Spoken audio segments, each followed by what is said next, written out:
The Arizona sun hung merciless in the bleached sky, a burning eye that never blinked, never showed mercy.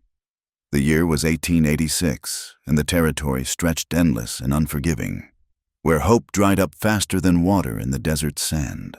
Red dust devils danced across the barren landscape, and the wind carried nothing but grit and the bitter taste of alkali. Clara Whitmore stood on the porch of her ranch house, one hand shading her eyes as she gazed across her land. The property sprawled for miles, butting up against the copper-rich hills that gleamed like old blood in the dying light.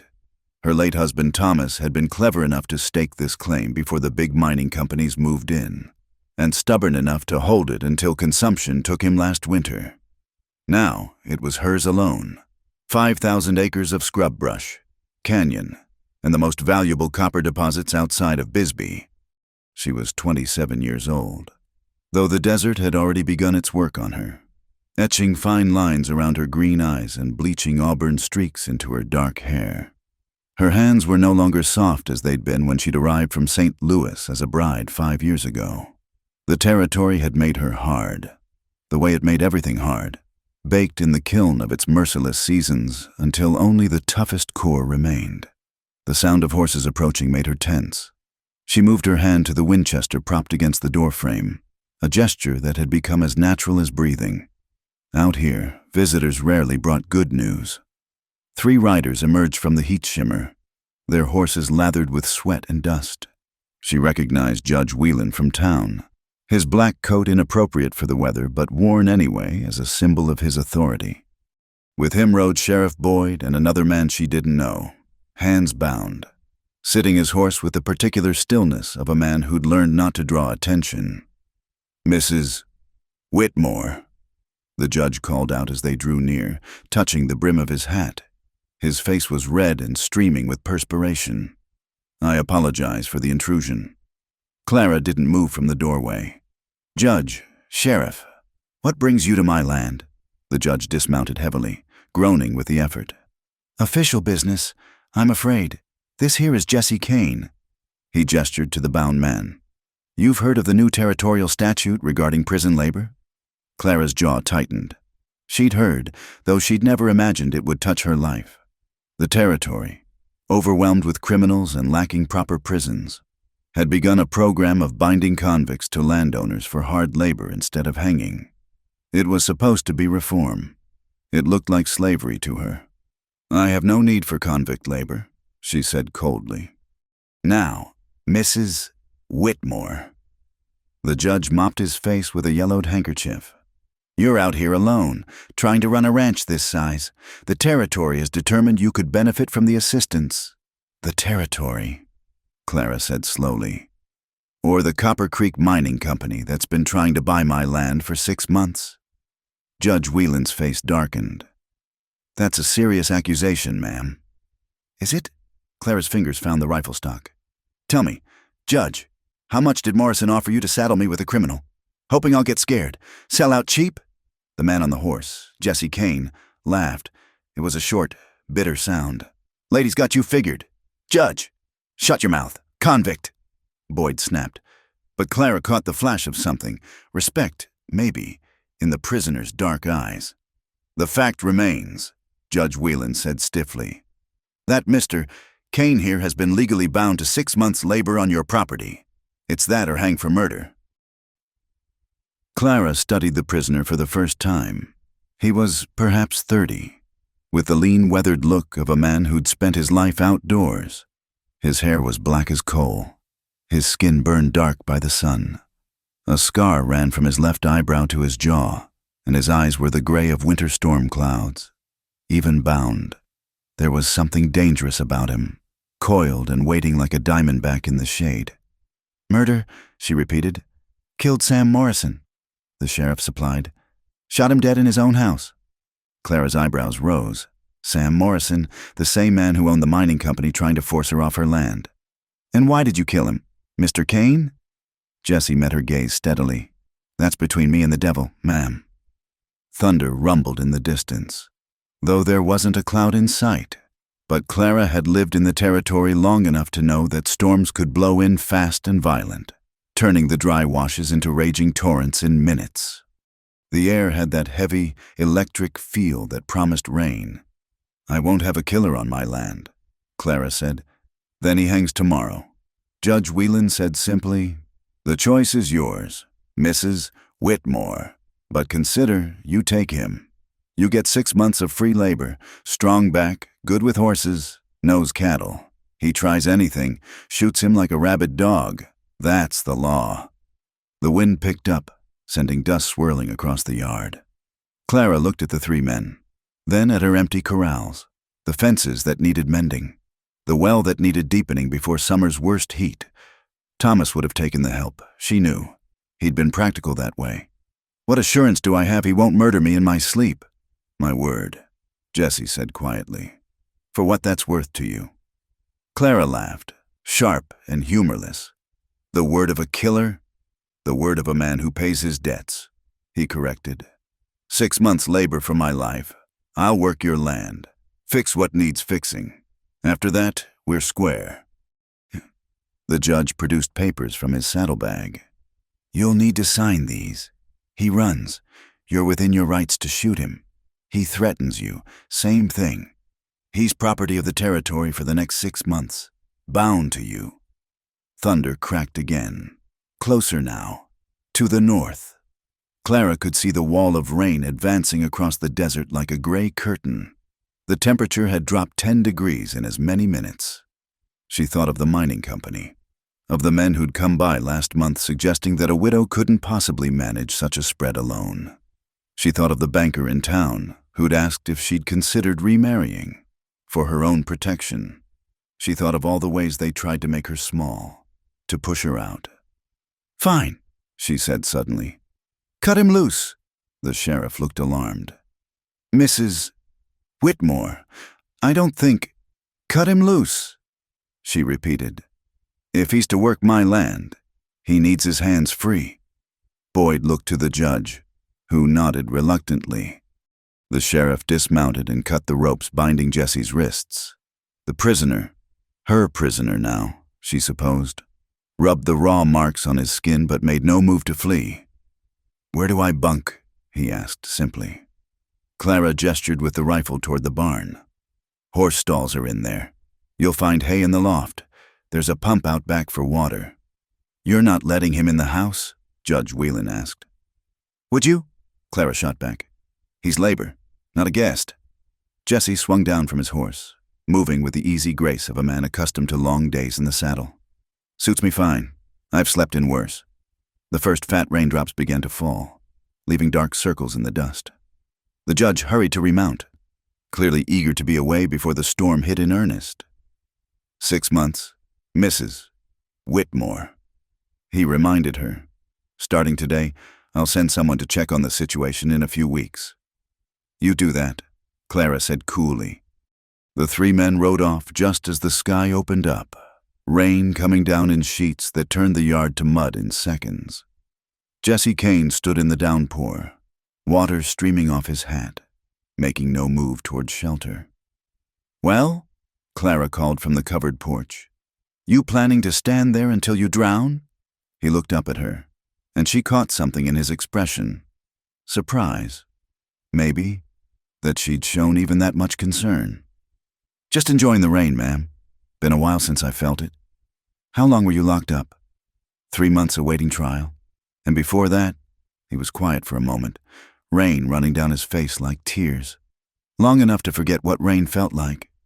Despite herself, Clara felt a twist of something that might have been sympathy. She pushed it down hard. This was business, nothing more. A practical arrangement.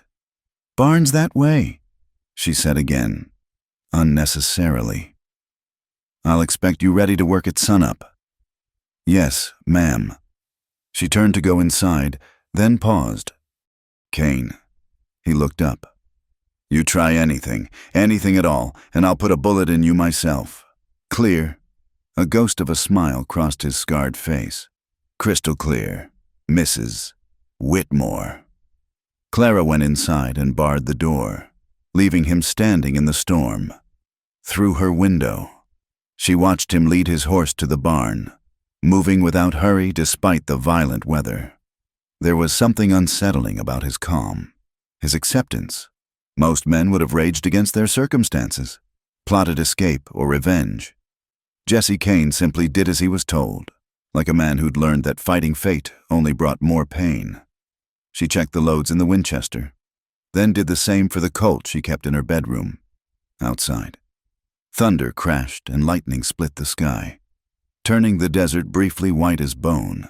The storm had come from nowhere, violent and sudden, changing everything in minutes, like the man in her barn, she thought, then pushed that notion away. He was nothing but hired muscle, a tool to keep her land productive and the vultures at bay. Nothing more. But as she lay in bed that night, listening to the rain pound the roof and the wind howl through the canyon, she found herself thinking about what crime could drive a man to kill Sam Morrison. Morrison had been powerful, protected, the kind of man who thought the territory belonged to him by right. What had Jesse Kane's sister to do with it all? And why had he chosen hard labor over the honest simplicity of the noose? Lightning illuminated her room, and in that brief, stark light, she saw her husband's photograph on the dresser. Thomas looked back at her with his serious eyes, frozen forever at 32. He'd have known what to do with Jesse Kane, she thought. Thomas had understood men, their motivations and weaknesses. But Thomas was gone, and she was alone with a killer sleeping in her barn and vultures circling her land. The storm raged on, and Clara lay awake, one hand on the revolver under her pillow, wondering if she'd just made the mistake that would finally cost her everything. The rooster's crow came before dawn, but Clara was already awake, had been for an hour. She dressed in the dark, pulling on her work dress and boots, braiding her hair tight against her neck. Through the window, she could see no movement from the barn. Perhaps he'd run after all. The thought brought equal measures of relief and disappointment. Relief that the danger had passed. Disappointment that she'd have to face the judge's smug certainty that a woman couldn't handle such arrangements. But when she stepped onto the porch, Winchester in hand, Jesse Kane was already at work. He'd found the broken fence posts she'd been meaning to fix and was digging new holes, his shirt already soaked with sweat despite the early hour. He worked with an economy of movement that spoke of years of hard labor, every motion purposeful. He looked up at her approach but didn't stop working. "Ma'am, there's coffee on the stove," she said stiffly, "and biscuits from yesterday." "I'm fine." Clara frowned. "You need to eat if you're going to work." "I said I'm fine." He drove the post hole digger deep into the rocky soil, muscles straining. She watched him for a moment, torn between annoyance at his stubbornness and something else she couldn't name. "Suit yourself. When you're done here, the chicken coop needs repair. Something's been getting at the hens." "Coyote, most likely. I'll take care of it." Clara turned to go, then paused. "How did you know about the fence posts?" He straightened, wiping sweat from his brow. "Walked the property line before sunup. Figured I should know what needs doing." In the dark, moon was bright enough. He went back to digging. That wash to the north is going to be trouble come monsoon season. Erosion's eating away at the bank. And your well's showing signs of going dry. Probably need to dig a new one before summer. Clara felt off balance. She'd expected sullenness, maybe defiance, not this quiet competence. "You seem to know a lot about ranching for a killer." His hand stilled on the digger. "I wasn't always a killer. Mrs. Whitmore." The words hung between them in the warming air. Clara wanted to ask what he'd been before, but that would imply an interest she wasn't ready to acknowledge. Instead, she left him to his work and returned to the house, unsettled by the exchange. By midday, the temperature had climbed past 90. Clara was mending harnesses in the shade of the porch when she heard horses approaching. Many horses, riding fast. She reached for the rifle just as 6 men crested the rise, led by Jake Sullivan from the Double Bar Ranch. Sullivan was everything Thomas hadn't been, loud, crude, with hands that grabbed what they wanted and a smile that never reached his eyes. He'd been sniffing around since the funeral, making offers on her land that grew less polite with each refusal. "Afternoon, Clara," he called out, not waiting for permission to use her given name.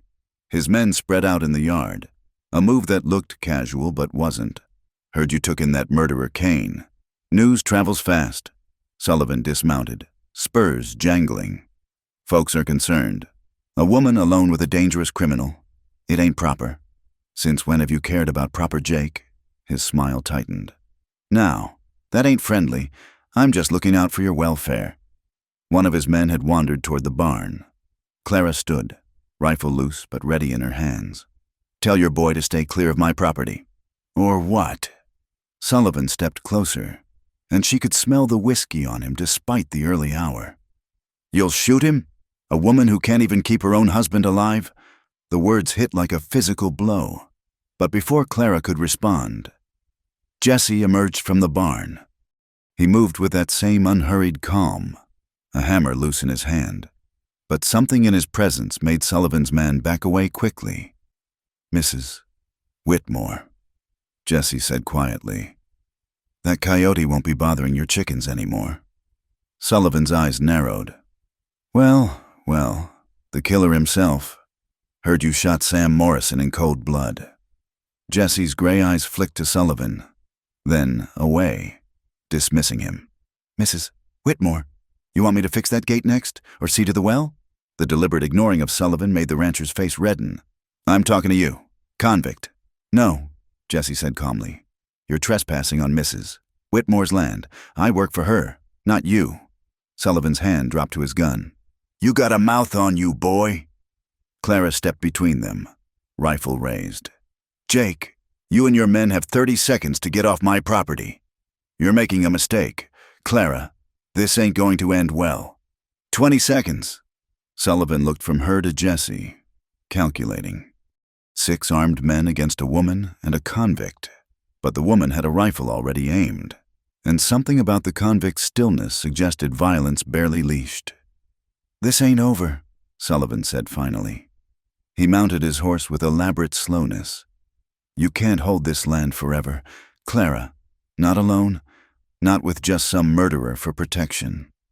They rode off in a cloud of dust. But Clara kept the rifle raised until they were out of sight. Only then did she realize her hands were shaking. "You all right?" Jesse asked. She rounded on him. "Don't do that again. Make decisions for me. This is my land, my fight." Jesse studied her for a moment, then nodded. "Yes, ma'am. Though if I might say—" "You might not." He nodded again and turned back toward the barn. Clara watched him go, anger and something else warring in her chest. She'd handled Jake Sullivan before, would handle him again. She didn't need some convict's protection. But she couldn't deny the relief she'd felt when Jesse appeared. Couldn't forget the way Sullivan's men had backed away from him like a spooked horse. That evening, she carried a plate of food to the barn. Jesse was sitting on a hay bale, working oil into a piece of leather by lamplight.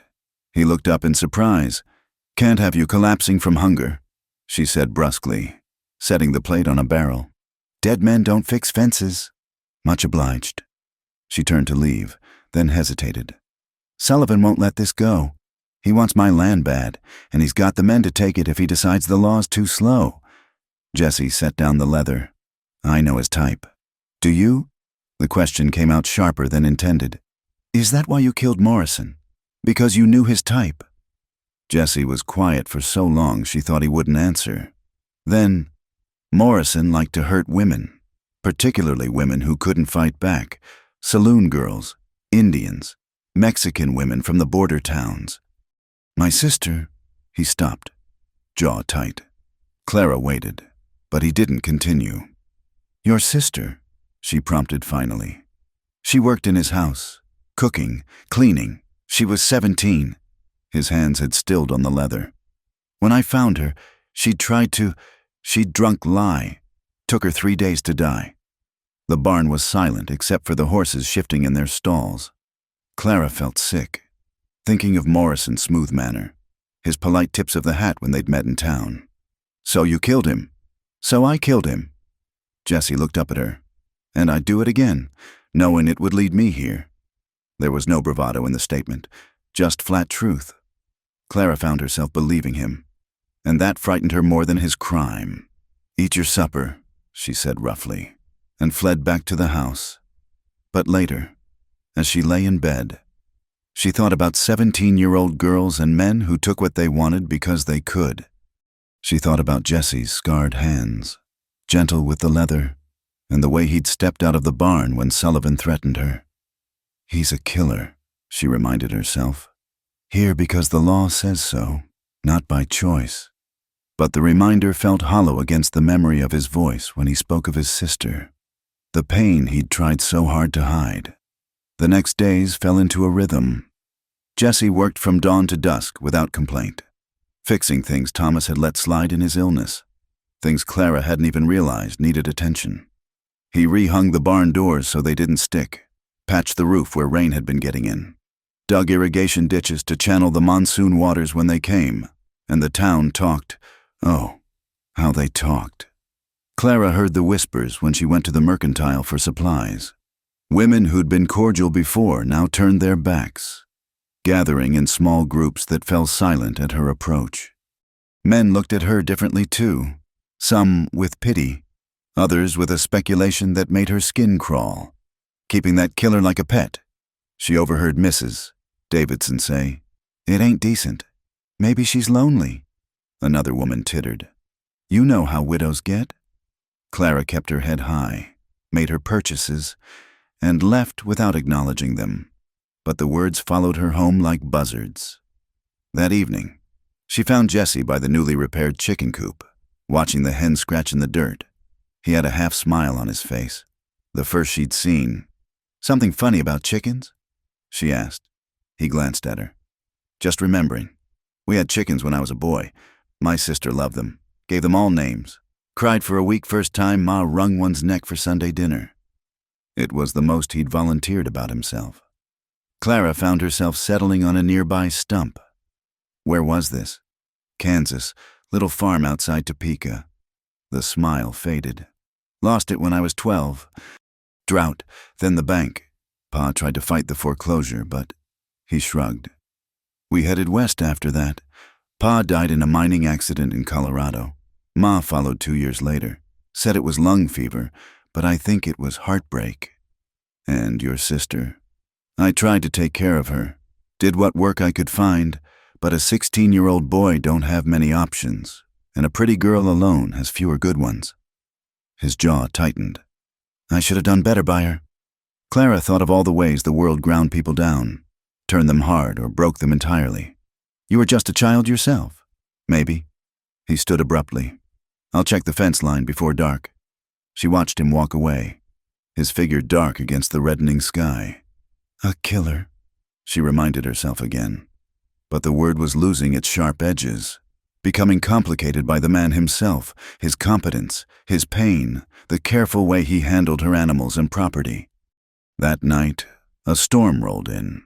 Not the violence of his first night, but steady rain that drummed on the roof and turned the yard to soup. Clara made extra coffee and, after a long internal debate, carried a cup to the barn. Jesse was in the loft, and she could hear him moving hay to spots where the roof leaked.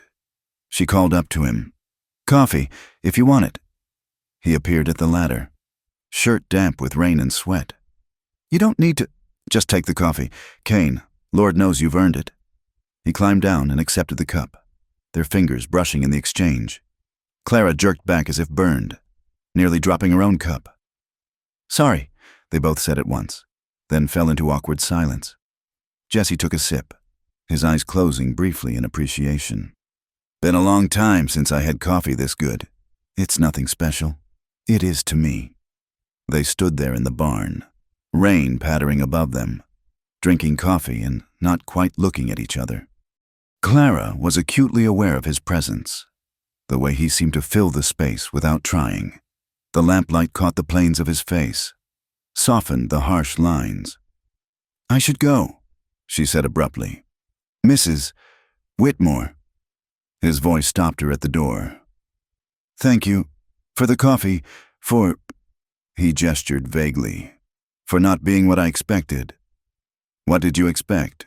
He considered. Fear, hatred, the way folks usually look at men like me. I'm afraid, Clara admitted quietly. Just not of what you might think. Before he could ask what she meant, she was gone, running through the rain back to her house, her heart hammering for reasons that had nothing to do with exertion. In her kitchen, she stood dripping on the floor, calling herself every kind of fool. She'd seen the way he looked at her, recognized it because she'd caught herself looking at him the same way when she thought he wasn't watching. It was loneliness, nothing more. Two people isolated by circumstance, drawing together like water finding its level. But knowing that didn't stop her from thinking about his hands on the coffee cup, the way his voice roughened when he spoke of things that mattered. It didn't stop her from wondering what those hands would feel like on her skin, what that voice would sound like speaking her given name. She pressed her palms against her eyes, trying to drive out such thoughts. This was madness. He was her prisoner, bound to her by law, with no choice in the matter. Whatever she thought she saw in his eyes, it couldn't be trusted. Nothing between them could be trusted. But when she finally slept, she dreamed of Kansas wheat fields and a boy trying to save his sister, and woke with tears on her face for griefs that weren't her own. 3 weeks passed, and the ranch began to transform under Jesse's hands. The fences stood straight and strong. The irrigation ditches ran clear, and the new well he dug struck water at 30 feet, sweet and cold even in the growing heat. Clara's cattle grew fat on the improved pastures, and even the stubborn old milk cow seemed less ornery. The townspeople noticed too. When Clara drove her wagon to the mercantile, she caught admiring glances at her well-fed horses, heard muttered surprise at the quality of goods she brought to trade.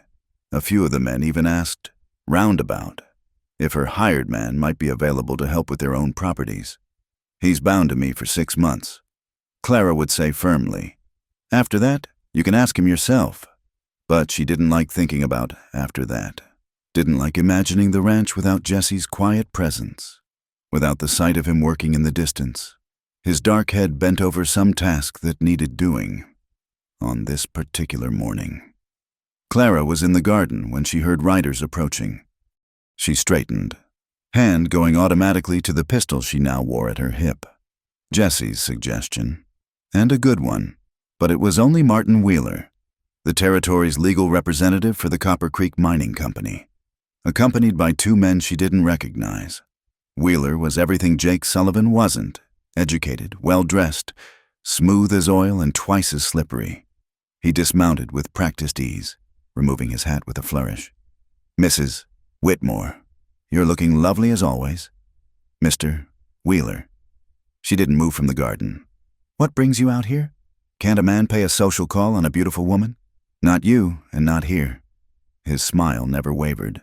Direct as always. Very well. I've come with a new offer from my employers. They're prepared to pay $15,000 for your property. Cash. Clara's breath caught. $15,000 was more than the ranch was worth, more than she'd see in a lifetime of cattle and crops. It was enough to start over anywhere, to live comfortable for years. That's triple your last offer, she said carefully. My employers are eager to expand their operations, and frankly, Mrs. Whitmore, they're concerned about your situation. His eyes flicked toward the barn. A woman alone, forced to rely on convict labor. It's unseemly, dangerous even. I'm managing fine. Are you? Wheeler stepped closer, lowering his voice. The town talks, about you and Kane, about what might be happening out here, away from proper supervision. Heat flared in Clara's cheeks. How dare you? I'm only reporting what others say. His expression was sympathetic, false as pyrite. $15,000. Mrs. Whitmore, you could go back east, start fresh, where no one knows your circumstances. My circumstances, Clara said coldly, are that I own this land free and clear, and I'm not selling. Not for $15,000, not for $50,000. Wheeler's mask slipped slightly. You're being foolish. My employers have been patient, but patience has limits. Is that a threat? An observation. He replaced his hat. The offer stands for 1 week, After that, he shrugged eloquently. They were mounting their horses when Jesse appeared from the direction of the new well. Shirt off, skin gleaming with water and sweat. He'd obviously been cooling off after digging. And the sight of him, broad shoulders marked with scars, muscles moving under sun-darkened skin, made Wheeler's men exchange knowing looks. Jesse took in the scene with one glance and moved to stand near Clara, not quite beside her, but close enough. Water droplets caught the light on his chest, and Clara found herself forcibly looking away. "Gentlemen," Jesse said quietly, "something I can help you with?" Wheeler's lip curled. "Just leaving. Convict, though I'd be careful if I were you. The territory's very particular about prisoners who overstep their bounds." "I'll keep that in mind," Jesse said mildly. But something in his stance made Wheeler's men shift nervously in their saddles. After they'd gone, Clara realized she was shaking, with anger, with the effort of not looking at Jesse's bare chest, with fear at what that 1 week might bring. "You all right?" Jesse asked, same as he had with Sullivan. "Stop asking me that." She turned on him. "And put your shirt on, for heaven's sake." He looked down at himself as if just realizing his state of undress. "Sorry, didn't know you had company." "It's not about, just put it on." She stomped back to the house, leaving him standing there, behind her. She heard him mutter something that might have been, "Yes, ma'am," or might have been something else entirely. That evening, Clara couldn't settle. She'd tried mending, tried reading the week-old newspaper, tried writing in the account books. Nothing held her attention. Finally, she gave up and walked out to the porch, where the cooling air carried the scent of sage and the sound of Jesse's harmonica from the barn. She hadn't known he played. The melody was mournful, something that spoke of loss and longing, and she found herself drawn toward it without conscious decision. He was sitting outside the barn doors, back against the wall, eyes closed as he played. He stopped when he sensed her presence, lowering the instrument. "Sorry if I disturbed you." "You didn't." She sat on a hay bale near him, not too close. "I didn't know you played."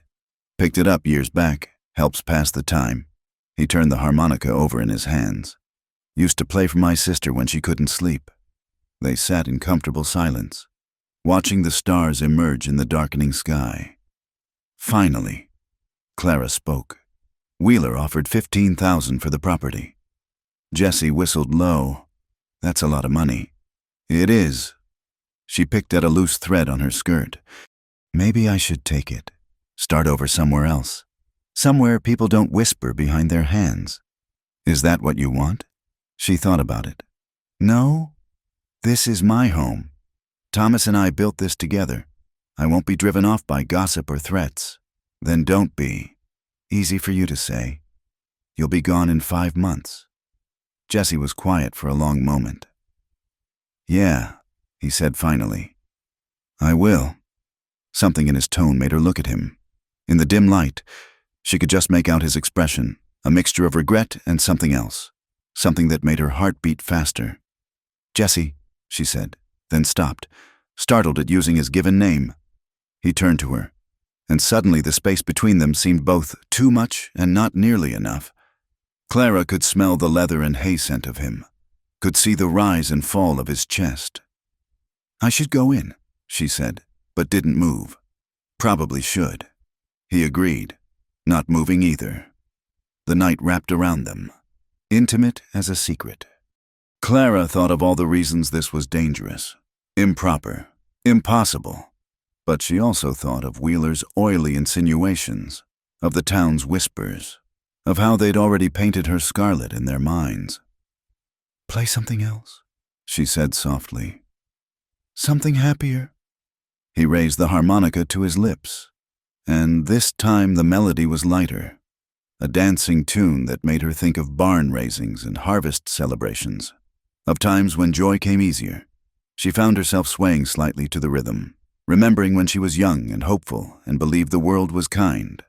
When the tune ended, she stood abruptly. "Thank you. Good night, Jesse." "Good night, Clara." Her name on his lips stopped her like a rope around her chest. She didn't correct him, didn't remind him of propriety. just fled to her house, her skin burning despite the cool night air. The next day brought trouble. Clara woke to find 3 of her best cattle dead in the far pasture, shot clean through the head. Jesse found them at dawn, his face grim as he showed her the bodies. "Professional work," he said, kneeling by one of the carcasses. "Long rifle, probably from that ridge there. Someone who knew what they were doing. Sullivan? Maybe. Or Wheeler's people, making good on their observation." He stood, scanning the horizon. "They're escalating, testing to see what you'll do." "What can I do? I can't prove who did it. You could take the money, leave." She whirled on him. "Is that what you think I should do?" "I think," he said carefully, "that $15,000 is better than a bullet in the dark.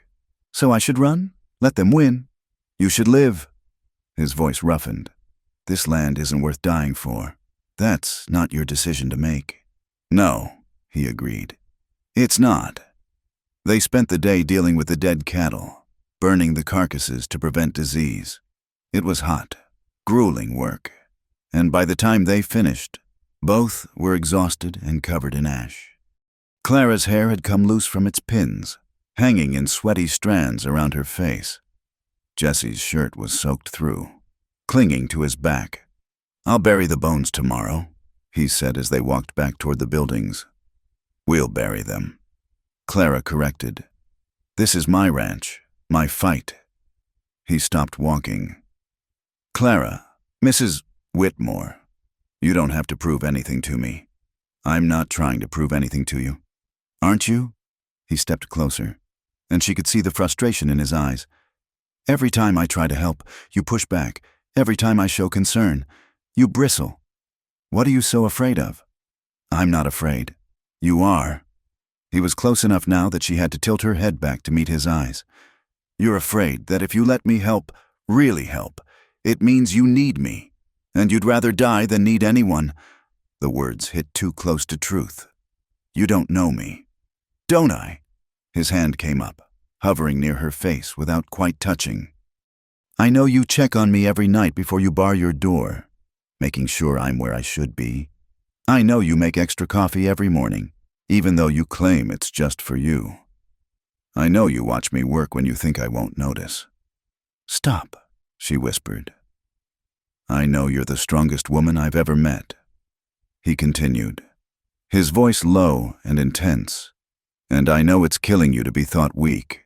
But Clara, letting someone care for you isn't weakness. You care for me?" The words slipped out before she could stop them. His thumb brushed her cheekbone, so light she might have imagined it. "More than I should, more than I have any right to." She should step back, should remind him of his place, of propriety, of the impossibility of anything between them. Instead, she swayed toward him, drawn like water to low ground.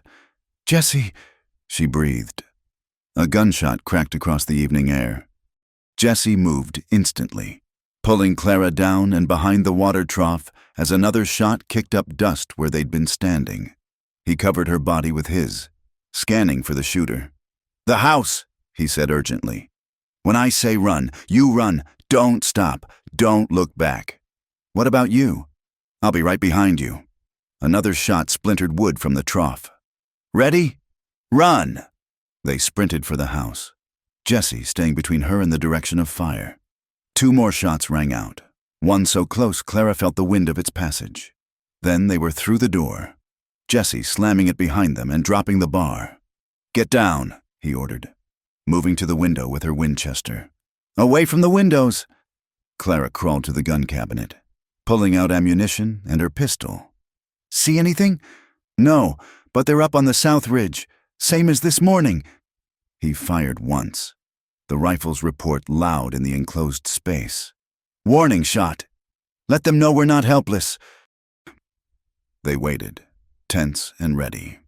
But no more shots came. As full dark fell, Jesse made a careful circuit of the windows, checking sight lines. "I think they've gone," he said finally. Made their point. Clara slumped against the wall, adrenaline leaving her shaky. First my cattle, now this. They're trying to scare you into selling. Well, it's not working. She reloaded her pistol with trembling hands. I won't be driven off my land by cowards who shoot from cover. Jesse crouched beside her, taking the pistol gently and finishing the loading. You could have been killed today.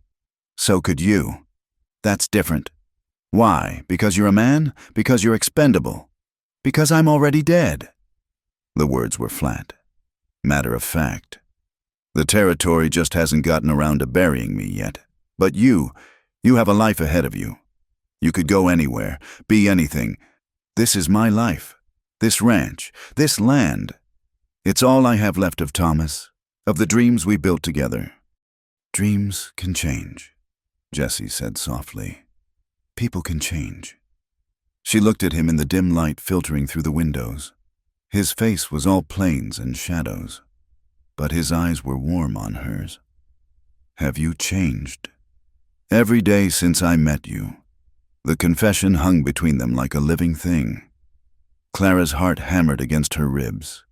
She thought of that interrupted moment by the water trough, of what might have happened if the shooting hadn't started. You should sleep in the house tonight, she said, the words coming out rushed. In case they come back, the settee in the parlor. It's comfortable enough. Clara, I don't think... Please. She hated the vulnerability in her voice, but couldn't call it back. I know I push you away. I know I'm difficult, but I'm asking you, stay.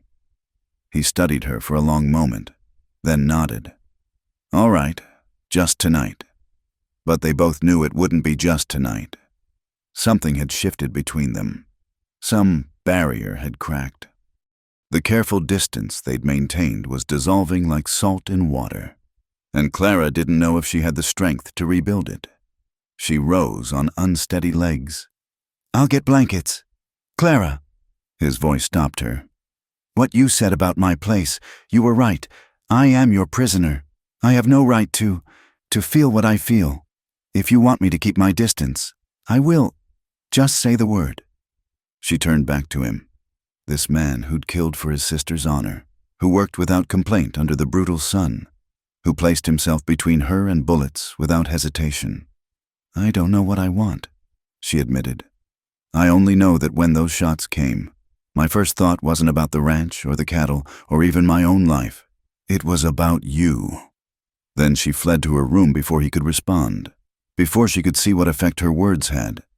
But she left her bedroom door open a crack, and deep in the night, she heard him moving through the house, checking windows, standing guard, protecting her, even though she'd insisted she didn't need protection, caring for her, even though she'd sworn she didn't need care, and in the darkness of her room. Clara pressed her hand to her mouth and admitted what she'd been fighting since the day he'd stood in her yard in the pouring rain. She was falling in love with Jesse Kane. The fever came on sudden. 3 days after the shooting, Clara woke feeling heavy-limbed and strange, her nightgown soaked with sweat. She tried to rise, but the room spun viciously, sending her back to the pillows with a groan. She must have made some sound because Jesse appeared in her doorway, his face creased with concern. He'd been sleeping in the parlor since that night, neither of them speaking of it, both pretending it was still about safety. Clara? He stepped into the room, propriety forgotten. What's wrong? Just tired, she managed, but her voice came out thick and strange.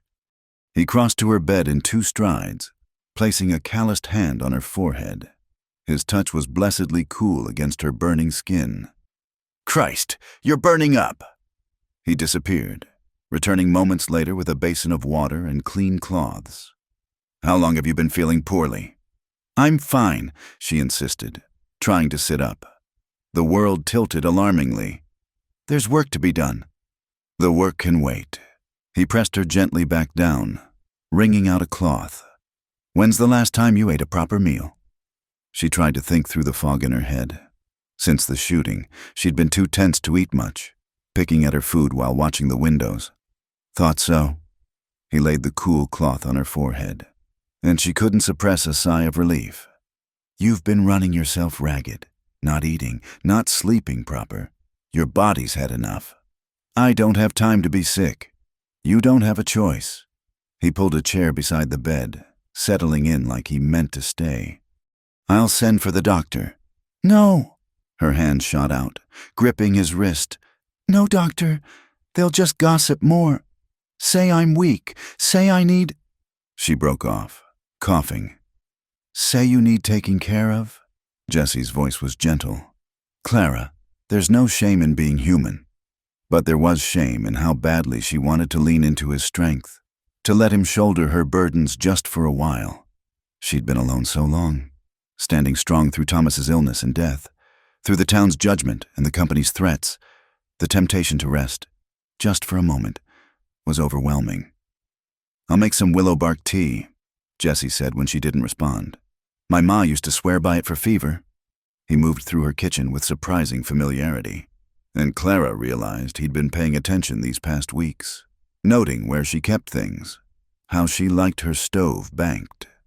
Soon, the scent of brewing tea filled the room. Can you sit up? He helped her upright, his arm strong around her shoulders. The room swayed but steadied. Small sips now. The tea was bitter but soothing. Clara drank obediently, too weary to maintain her usual walls. Jessie's presence was solid and comforting, and she found herself leaning into him without meaning to. That's it, he murmured. Rest now. I've got you. She dozed fitfully, aware of Jessie's movements, the cool cloths on her head, the quiet sound of him working around the room. Once she woke to find him reading her book of poetry by lamplight, his rough features softened by concentration. You read? She asked, her voice barely a whisper. He looked up, a slight smile touching his lips. When I get the chance. Never had much schooling, but my sister taught me letters. He marked his place carefully. You have good taste. This Whitman fellow, he sees the world true. Read to me? He hesitated, then began in his low, rumbling voice. I have perceived that to be with those I like is enough. To stop in company with the rest at evening is enough. To be surrounded by beautiful, curious, breathing, laughing flesh is enough. The words washed over her like water, and she drifted again, feeling safer than she had in months. She woke in the deep of night to find Jessie slumped in the chair, one hand resting on the bed near hers. He'd stayed, watching over her without thought of propriety or what the town would say if they knew. Clara studied his face in the moonlight, the harsh lines softened by sleep. The scar that spoke of violence survived. Her fingers moved without conscious thought, tracing the air above his cheek, not quite touching. His eyes opened, instantly alert. They stared at each other in the silver light, the space between them charged with possibility. How do you feel? He asked softly. Better, the fever's breaking. She was aware suddenly of her nightgown, damp with sweat and clinging. You should go back to the parlor. I should. He agreed, but didn't move. Jessie, I know. He sat up, running a hand through his dark hair. I know all the reasons this is wrong. You're a lady. I'm a convict. You're my employer. I'm bound to you by law. I know, Clara. But, the word escaped before she could stop it. But when I saw you lying there, burning with fever, his hands clenched. I wanted to tear the world apart to fix it. I wanted to carry you somewhere safe, somewhere the vultures couldn't reach. I wanted... He broke off. What? She whispered. What did you want? He looked at her then with such naked longing that her breath caught. Everything I can't have. The confession lay between them like a live coal. Clara felt her carefully constructed walls crumbling, all her reasons and resistance washing away like sand. Jessie, she said, and this time his name was an invitation. He rose from the chair, moving to sit on the edge of her bed. His hand came up to cup her face, thumb tracing her cheekbone with infinite tenderness.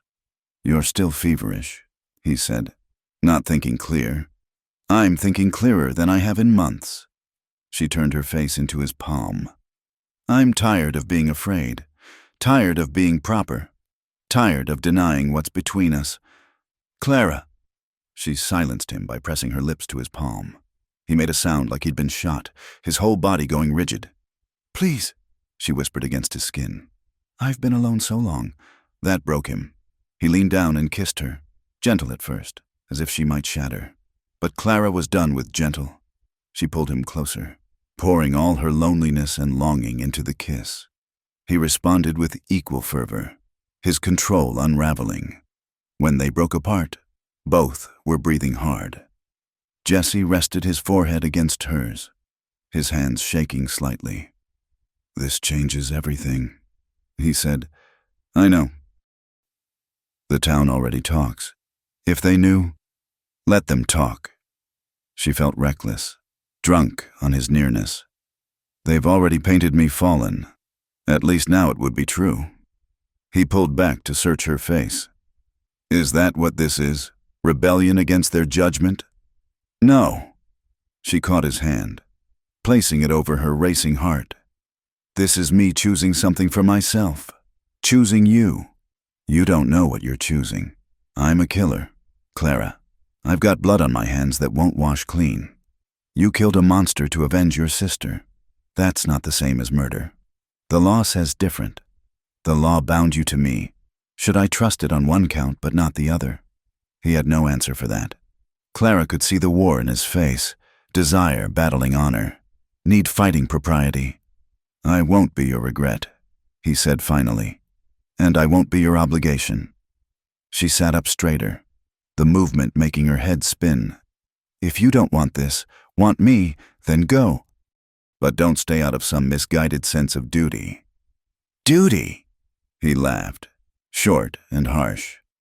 "Clara, duty is the last thing I feel when I look at you." "Then what do you feel?" Instead of answering with words, he kissed her again.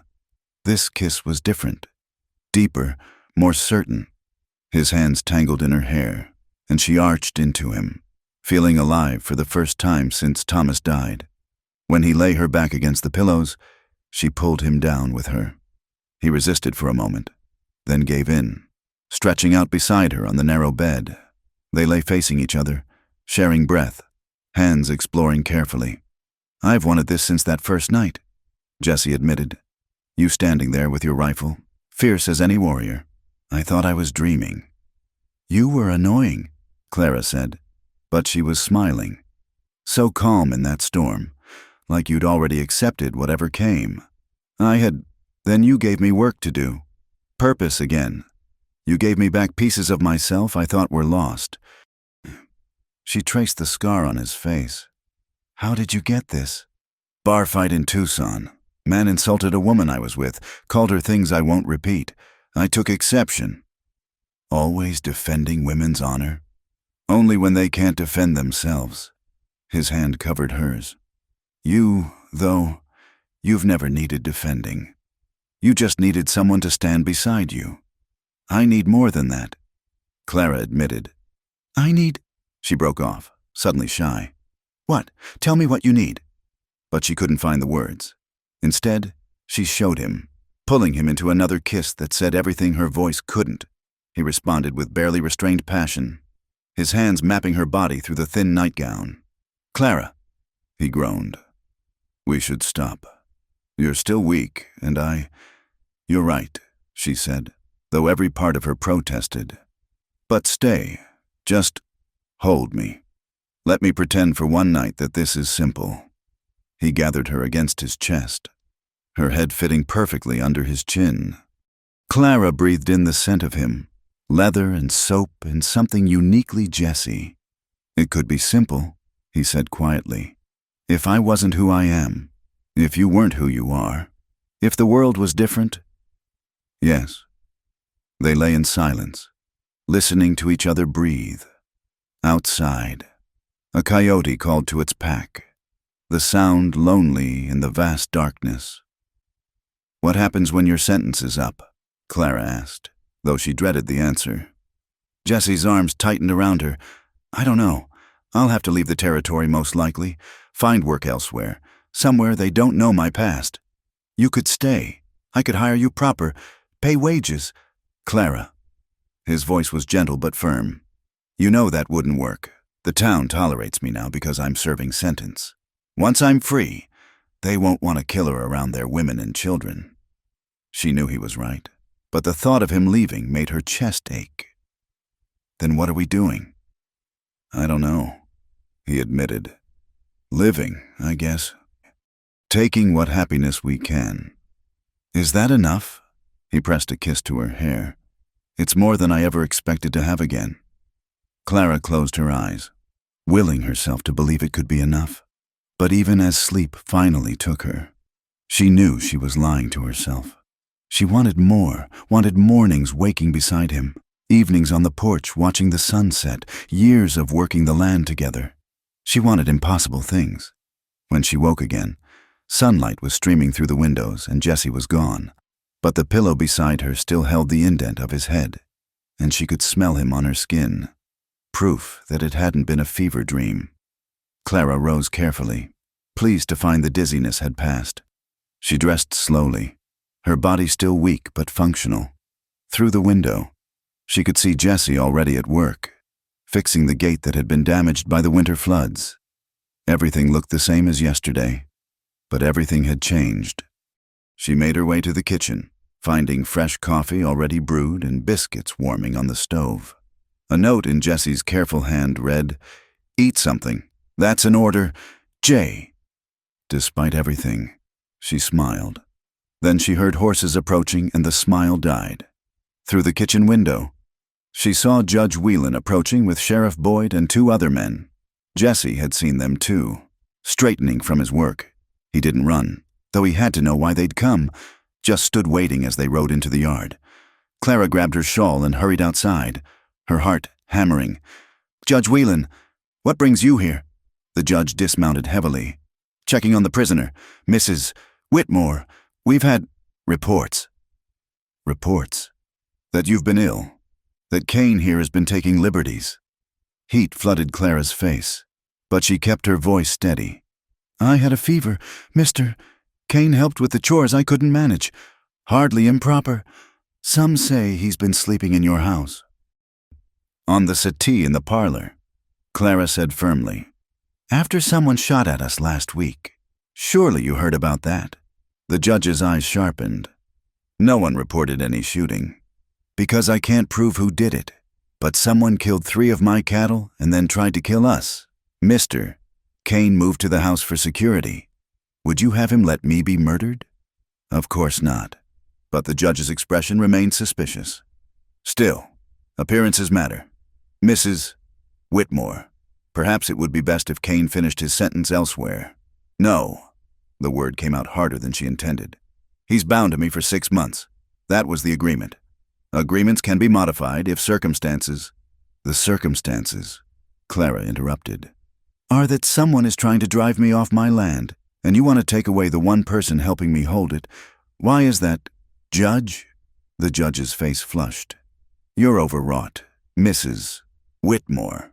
Clearly your illness— My illness is past. My mind is clear.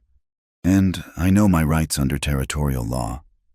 She stepped closer to Jesse, not quite touching but making her position clear. "Mr. Kane stays until his sentence is complete. Unless you have legal grounds to change that?"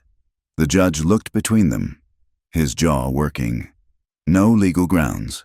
But Mrs. Whitmore, I urge you to consider your reputation. My reputation is my concern." She lifted her chin. "Is there anything else?" The judge remounted with poor grace. "We'll be back to check again. And Kane," he fixed Jesse with a hard stare, "mind yourself. The territory has a short rope for convicts who forget their place." After they'd gone, Clara found herself shaking. Jesse moved toward her, then stopped, mindful of watching eyes. "You shouldn't have challenged him," he said quietly. "It'll make things harder for you." "Things are already hard." She wrapped her arms around herself. "Jesse, about last night?" "Was a mistake," he said flatly. "You were feverish, not thinking straight." "We'll forget it happened." The words hit like cold water. "Is that what you want? To forget? What I want doesn't matter." He wouldn't meet her eyes. "The judge is right. I forgot my place. It won't happen again." He walked away before she could respond. leaving her standing alone in the yard. Clara watched him go, understanding what he was doing, protecting her reputation, pushing her away for her own good. Noble, honorable Jesse. But Clara was done with noble, done with honorable, done with everyone else deciding what was best for her. That night, she made her own decision. She waited until full dark, then slipped out to the barn. Jesse was in the loft, lying on his bedroll but clearly awake. "Go back to the house. Clara." "No." She climbed the ladder, determined. "You don't get to decide for both of us." "Clara, I'm not feverish now," she said. "I'm not confused or overwhelmed. I know exactly what I want." He sat up, his face a mix of desire and anguish in the lamplight.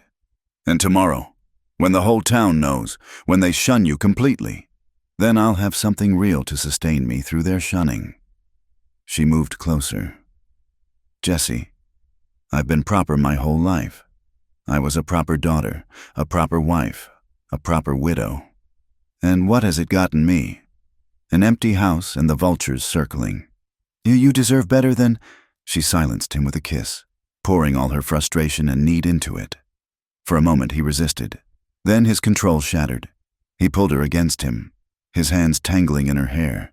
When they broke apart, both breathing hard, Clara said, "Stop telling me what I deserve. Start asking what I want. What do you want?" "You," she said simply. "For whatever time we have. Is that so wrong?" He studied her face for a long moment.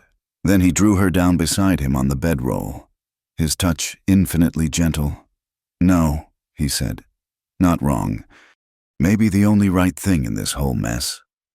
They came together in the soft hay, surrounded by the quiet sounds of the night. Horses shifting in their stalls, owls calling in the distance, the eternal whisper of wind across the desert. It wasn't gentle or tentative. It was two people who'd been alone too long, finding solace in each other, finding connection in a world that seemed determined to keep them apart. Afterward, they lay entwined, Clara's head on Jesse's chest. She could hear his heart beating strong and steady, could feel the rise and fall of his breathing. "No regrets?" he asked softly. "None." She traced patterns on his chest. "You? Only that I can't give you more. A real life. A future. You're giving me now," Clara said. "That's enough." But even as she said it, she knew it was a lie. She wanted all of it, the future, the life, the impossible dream of Jesse free and clear, working beside her as a partner instead of a prisoner. She wanted everything she couldn't have. The news traveled faster than wildfire in drought season. By the time Clara rode into town for supplies 3 days later, she could feel the weight of every stare, hear the venom in every whisper. Women she'd known for years crossed the street to avoid her. Men looked at her with a mixture of contempt and speculation that made her skin crawl. At the mercantile, Mrs. Henderson served her in icy silence, practically throwing Clara's purchases at her. Only when Clara was loading her wagon did someone speak directly to her. Sarah Morrison, Sam Morrison's widow. "I heard you took his killer as your lover," Sarah said, her voice carrying across the street. "Have you no shame? No decency?" Clara's hand stilled on a flour sack. She turned slowly to face the woman. Sarah was dressed in expensive black, her mourning as ostentatious as everything else about the Morrisons. "I'm sorry for your loss," Clara said quietly. "Sorry," Sarah's voice rose. "You're betting the man who murdered my husband, and you're sorry." A crowd was gathering, eager for the spectacle. Clara saw Judge Whelan among them, watching with calculating eyes. "Your husband wasn't the man you thought he was," Clara said. Sarah's face went white, then red. "How dare you? Ask yourself why Jesse Kane killed him," Clara continued, her voice steady despite the hammering of her heart. "Ask yourself what happened to Jesse's 17-year-old sister while she worked in your house." "Lies!" Sarah shrieked. "Filthy lies to justify your wanton behavior." "The truth," Clara said simply, "though I doubt you want to hear it." She turned back to her wagon, but Sarah grabbed her arm, nails digging in. "You're a disgrace, a harlot. No decent woman will speak to you again."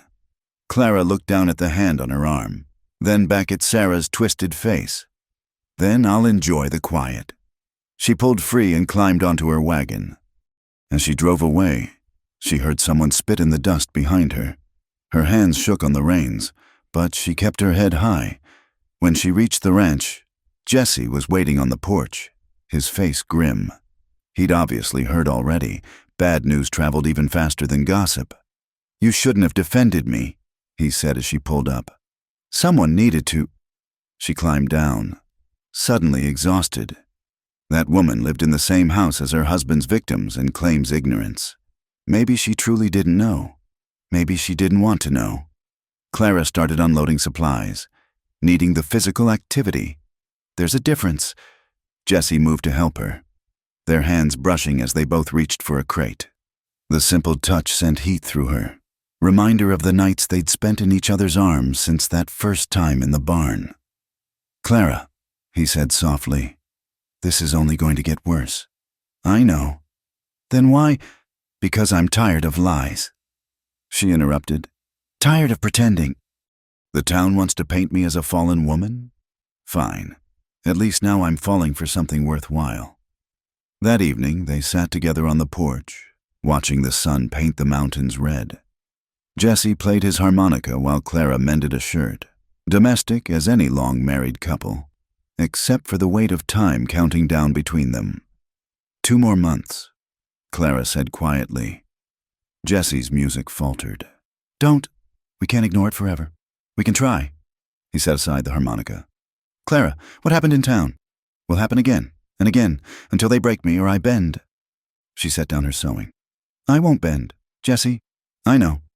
He took her hand, thumb tracing circles on her palm. "It's one of the things I love about you." The word hung between them, unintended but undeniable. Jesse went very still, as if he could call it back by not moving. "You love me," Clara whispered. He was quiet for a long moment. Then, "From the first moment you pointed that rifle at me and told me where I'd be sleeping, probably before that, probably from the moment I heard your name." "Jesse." "I know I have no right," he continued. "I'm a convict, a killer, a man with no future to offer. But Clara, you've given me something I thought I'd lost forever, a reason to want tomorrow to come." Clara felt tears burning her eyes. "You foolish man! You beautiful, foolish man! Don't you know I love you too?" He made a sound like a wounded animal, pulling her into his arms. They clung to each other as the sky darkened.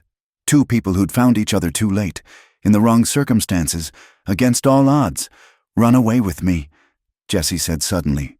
"When my sentence is done, we'll go to California, Oregon, somewhere they don't know us, start fresh, and leave my land. Let them win. Let us win." He pulled back to look at her.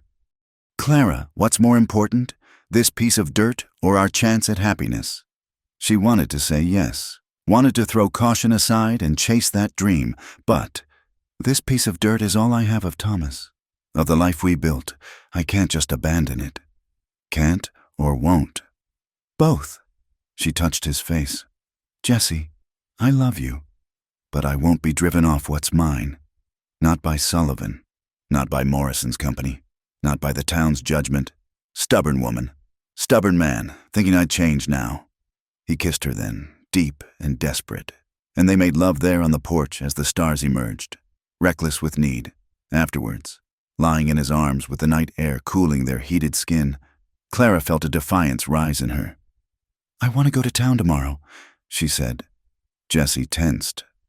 "Why?" "Supplies, business, to show them they haven't broken me." "Clara, will you come with me?" He was quiet for a long moment. "You know what that will look like, me accompanying you openly." "Yes." "It'll make everything worse, or it'll make it honest." She sat up, pulling her loosened dress around her. "I'm tired of you sleeping in the barn. Jesse, tired of pretending we're just employer and laborer. If they're going to condemn me anyway, at least let it be for the truth. You're asking me to move into the house?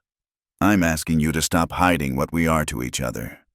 Jesse sat up too, his face troubled in the moonlight. "And when my sentence ends, when I have to leave, then at least we'll have had these months without shame." He studied her for a long moment. then nodded slowly. All right, but Clara, once we do this, there's no going back. The town already thinks the worst. Let them see they're right. The next morning, Jesse moved his few belongings into the house. It should have felt momentous, but instead it felt natural. Right. His shirts hanging beside her dresses, his shaving kit on the washstand, his boots by the door, small changes that made the house feel less empty, more alive. They drove to town together, sitting side by side on the wagon seat. Clara wore her best dress, head high. Jesse had shaved carefully, his clothes clean and pressed. They looked respectable, proper, except for the fact of who they were to each other. The reaction was immediate. Conversation stopped mid-word. Women pulled their children close. Men stepped out of doorways to stare. By the time they reached the mercantile, it felt like the whole town had gathered to watch. Mrs. Henderson tried to refuse their service. We don't serve. You're kind here.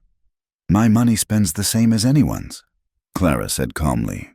And last I checked, this was still a public establishment. Not for long, someone muttered. Clara ignored them, going about her shopping with Jesse beside her. He carried her purchases, opened doors, helped her into the wagon, all the small courtesies of a man with his woman, performed under the town's burning gaze. It was at the bank that real trouble came. Clara needed to discuss her account, but Mr. Holcomb, the bank manager, kept her waiting for an hour before seeing her. When she was finally admitted to his office, his first words were, "I'm afraid we're calling in your loan, Mrs. Whitmore." Clara felt the blood drain from her face. What loan? The ranch is paid clear. The operating loan your husband took for improvements. $300, due in full within 30 days. Thomas never mentioned, perhaps he didn't want to worry you. Holcomb's smile was oily with false sympathy. Of course, if you were to sell the property, the debt would be easily cleared. I believe Mr. Wheeler's offer still stands. Understanding crashed over Clara like cold water. You're in on it. The bank, the mining company, all of you. I don't know what you mean. I'm simply protecting the bank's interests. A woman of questionable morals is a poor credit risk. My morals have nothing to do with my ability to pay. Don't they? Holcomb leaned back, fingers steepled. How much longer do you think the decent folks of this town will do business with you? Buy your cattle? Purchase your goods? You're ruining yourself. Mrs. Whitmore. And for what? A convicted killer who'll abandon you the moment he's free? Clara stood abruptly. 30 days, you said. 30 days. She left the office with her head high, but inside she was reeling. $300 might as well have been $3,000, without being able to sell her cattle locally, without credit at the merchants. Jesse was waiting by the wagon, his face darkening as he saw her expression. What happened? She told him as they drove out of town, the words bitter in her mouth. Jesse listened in silence, his jaw tightening with each detail. I have some money saved, he said when she finished. Not much, but... No, the refusal came instantly. I won't take your money. Our money, he corrected. Clara, we're in this together now. Are we? The question escaped before she could stop it. In 6 weeks you'll be free to go. Why would you stay with a woman who's lost everything? Jesse pulled the wagon to a stop right there in the middle of the road. Is that what you think? That I'm with you for your land? Your prosperity? I think you're with me because you're bound by law to be here. The law? He laughed, short and bitter. Clara, the law could hang me tomorrow, and I'd still choose to spend tonight in your arms. The law could free me this instant, and I'd still be yours until my last breath. Pretty words. He silenced her with a kiss, hard and possessive. When he pulled back, his eyes were fierce. Not words, truth. You want to know why I'd stay? Because you're the strongest, stubbornest, most magnificent woman I've ever known. Because you make me want to be better than I am. Because I love you so much it feels like drowning, and I'd rather drown than breathe without you. Clara felt tears on her cheeks. "Jesse, we'll find the money," he said firmly. "We'll save your ranch, our ranch. And when my sentence is done, the only leaving I'll do is if you tell me to go." "Never," she whispered. "Never." They clung to each other there on the dusty road, while overhead a hawk circled against the endless blue sky. When they finally continued home, Clara leaned against Jesse's shoulder, drawing strength from his solid presence. That night, lying in their bed now, not just hers, Clara stared at the ceiling and made calculations. The cattle might bring 100 if she could find buyers willing to defy the town. The horses, another 50 perhaps. Her mother's jewelry, kept hidden since Thomas died, might fetch 75 in Tucson. Still short, still not enough. "What are you thinking?" Jesse asked, his hand finding hers in the darkness. "Numbers, money, how to make something from nothing. We'll find a way. What if we don't? What if they win?" He pulled her close, his lips against her hair. "Then we start over somewhere else, together. That's not losing. Clara, that's choosing what matters most. You'd really come with me? If I lost everything? I'd follow you to hell if you'd have me." She turned in his arms, finding his mouth in the darkness. They made love slowly, savoring each touch, each moment afterward. Clara lay awake listening to Jesse's breathing, feeling the solid weight of him beside her. The town could condemn them. The bank could try to break them. But this connection between them, this love forged in impossible circumstances, this was real. This was theirs. And maybe, just maybe, it would be enough. A week later, an unexpected ally appeared. Maria Santos, whose husband worked at the Morrison mine, came to the ranch at dawn. Clara found her waiting by the gate, nervous as a spooked colt. "Mrs. Whitmore," Maria said quietly, "I need to speak with you. About your man, about what he did." Clara tensed. "If you've come to condemn—" "No." Maria looked around anxiously. "To thank my daughter, Rosa. She worked in the Morrison house before your man's sister. She came home one night crying, clothes torn. Wouldn't say what happened, but I knew. We all knew what kind of man Morrison was. Why didn't anyone speak up? Who would listen? Morrison owned half the town, employed the other half." Maria reached into her shawl, pulling out a small leather pouch. "This isn't much, but Rosa wanted you to have it. For your man, for what he did." Clara opened the pouch, gasping at the contents. Gold coins, maybe $40 worth. "Maria, I can't." "You can. You will." Maria's face was fierce. "That man gave my Rosa justice when the law wouldn't. Now the town turns on you for loving him? No, take it." She hurried away before Clara could protest further. Inside, Jesse was just waking. When Clara showed him the gold, his face went through several expressions. Surprise, pain, something that might have been hope. "There are others," he said quietly. "Other girls Morrison hurt, other families who know the truth. Then why don't they speak out? Same reason your Maria came at dawn, looking over her shoulder." He fingered one of the coins. Fear, but also shame. No one wants to admit their daughter, their sister, was ruined. Ruined. Clara spat the word, as if they were goods damaged in shipping. That's how the world sees it. The world is wrong. Jesse pulled her close. "Yes, it is. But Clara, this money, it's a start. If there are others who might help quietly." Hope flickered in Clara's chest. $40, plus what she could raise selling stock, plus Jesse's savings. Maybe, just maybe. But hope was dangerous in a place like this, where powerful men made their own law. And as Clara would soon learn, Morrison's partners weren't done with her yet. The fire started just after midnight. The smoke woke Clara first, acrid and sharp in her throat. She shook Jesse awake, already coughing.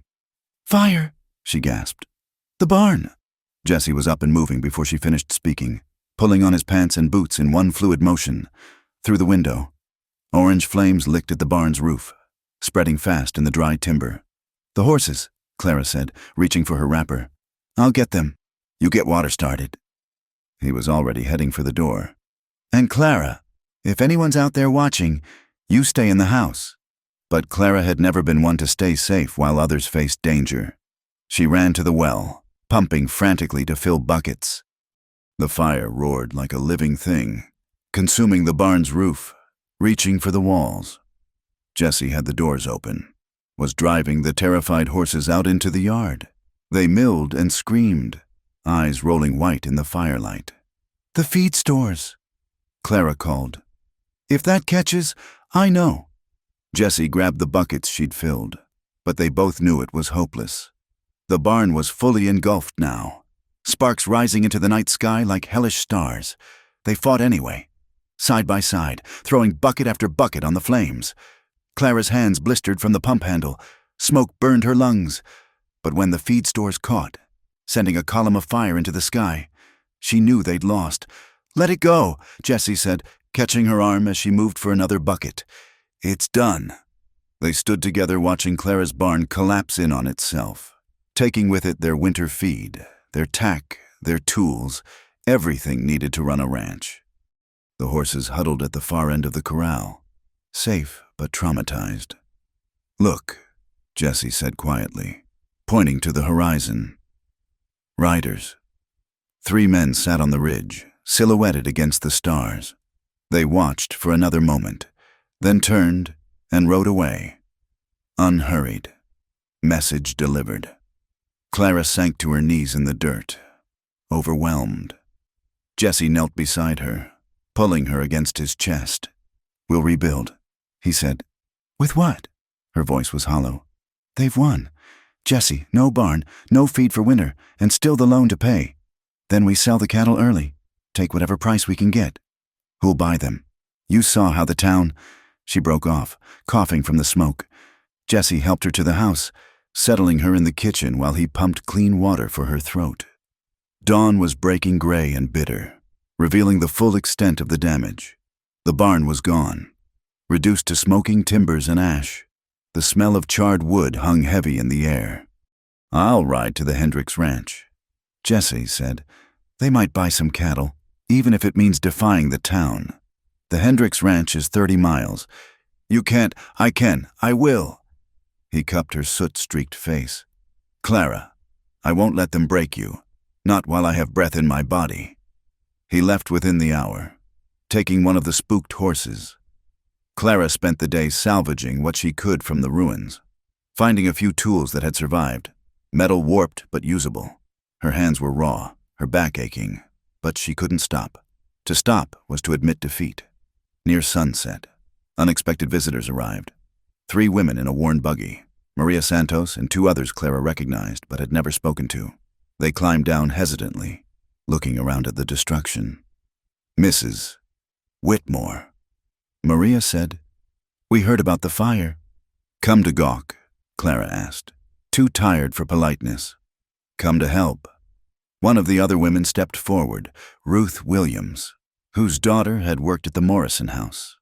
"My Lucy told me what you said to Sarah Morrison, about asking questions, about the truth." The third woman, elderly and bent, spat in the direction of town. "Should have burned years ago.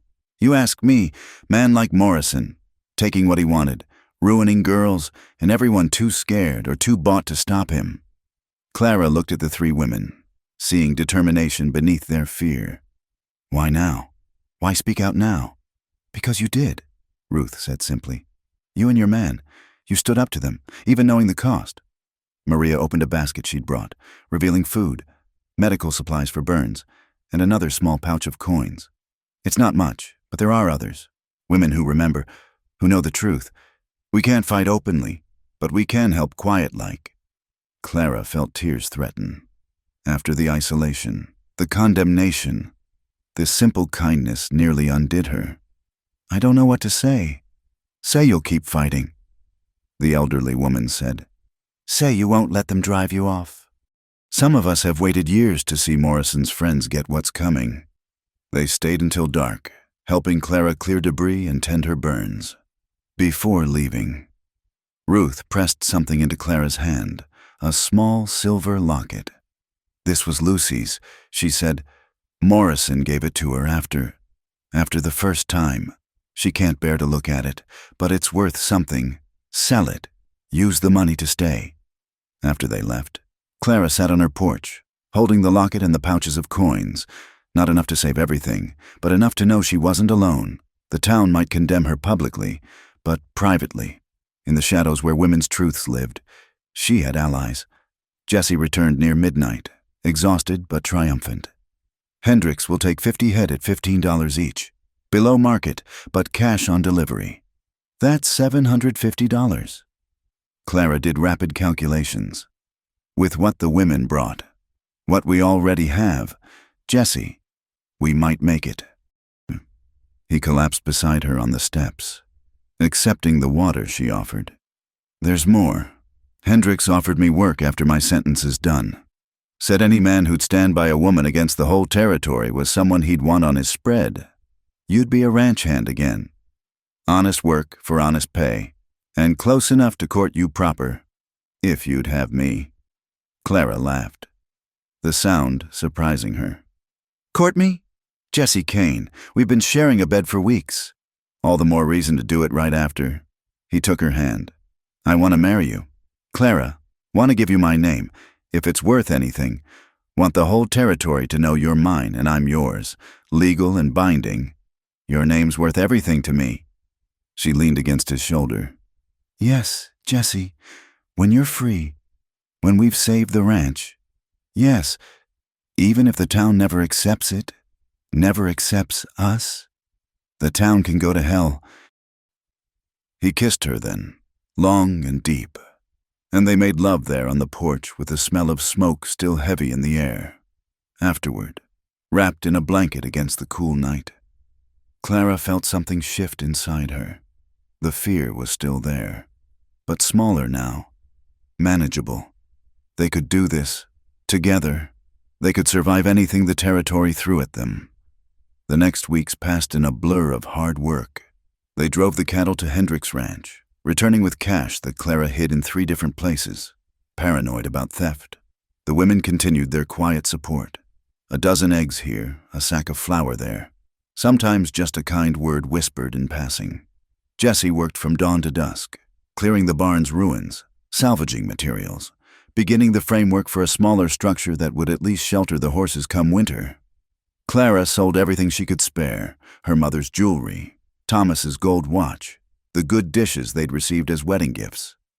Just things, she said when Jesse protested. Things can be replaced.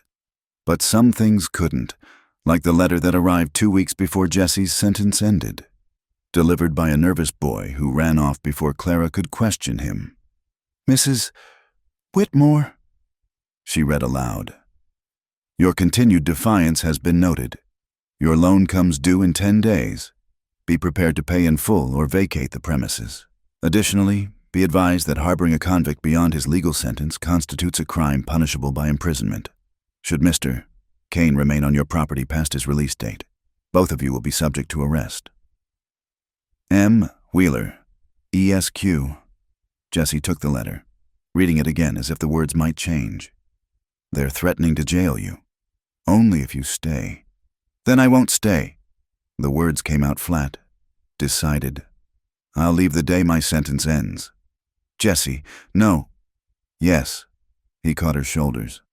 Clara, I won't be the reason they lock you up. I won't see you behind bars because of me. And if I say I don't care, if I say I'd rather have you than my freedom, then I'd say you're not thinking clear. His hands gentled on her shoulders. Listen to me. I'll leave when the law says I must, but only as far as Hendricks Ranch. I'll work, save money, and the minute we can marry legal, I'll come back for you. And if they arrest you anyway, find some excuse, then you take the money and run. Promise me, Clara, if something happens to me, you don't stay and fight alone. You take what's left and go somewhere safe. I won't abandon. Promise me. His voice was fierce. I can face anything if I know you're safe. Clara closed her eyes, hating the promise but knowing he wouldn't rest without it. I promise. But Jesse, it won't come to that. We're so close. The money's almost together, and... A gunshot cut through her words. Then another. Jesse pushed Clara behind him, but the shots weren't aimed at them. Out in the corral, 2 of their horses were down, blood spreading beneath them. As they watched in horror, a 3rd shot dropped another horse. "No!" Clara ran toward the corral, but Jesse caught her, holding her back as more shots rang out. When the shooting finally stopped, 5 of their 8 horses lay dead. "Bastards!" Jesse snarled. "Cowardly bastards!" Clara stood frozen, staring at the carnage. Those horses were worth $200 at least, money they desperately needed.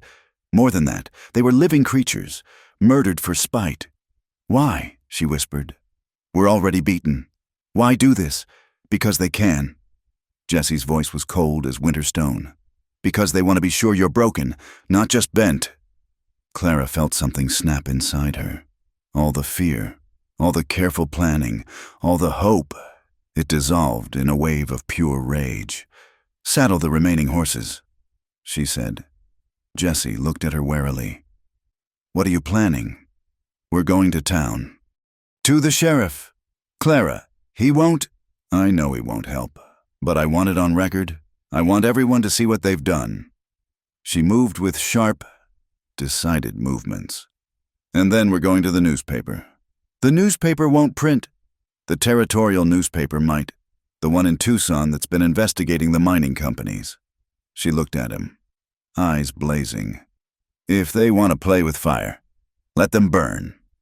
They rode to town that night, leading the 3rd horse that carried grain sacks filled with evidence. The threatening letters, the offers to buy her land, documentation of the harassment.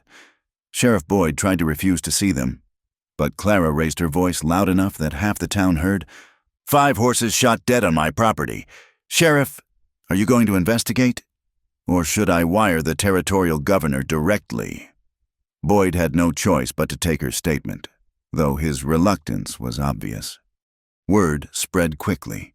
Within an hour, a crowd had gathered outside the sheriff's office. Some came to gawk, others to glare. But a few, Clara noticed, looked troubled. Judge Whelan arrived, pushing through the crowd. "Mrs. Whitmore, these are serious accusations." "Yes," Clara agreed. "They are. Murder of livestock, arson, attempted murder, conspiracy to defraud. All very serious." "You have no proof?" "I have dates, times, witnesses." She held up her documentation. "I have a pattern of harassment that any honest lawman would investigate." "Are you calling me dishonest?" Boyd blustered. "I'm calling you what you are. Sheriff, bought and paid for." The crowd murmured, some shocked, others nodding agreement. Judge Whelan's face darkened. "That's slander, Mrs. Whitmore. I could have you arrested." "Try it," Jesse said quietly, stepping forward. "Put her in jail for speaking truth. See how that plays in Tucson when the newspapers get hold of it." "You're threatening me, convict?" "I'm promising you." Jesse said, "You hurt her, and I'll make Morrison's death look like mercy." The crowd went silent. Clara touched Jesse's arm, feeling the tension vibrating through him. "No threats," she said softly.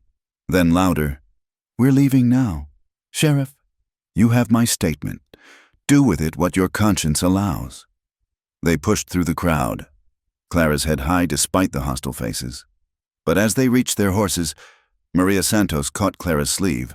"The old mine road," she whispered urgently. "Dawn, day after tomorrow. Bring the papers." Before Clara could ask what she meant, Maria melted back into the crowd.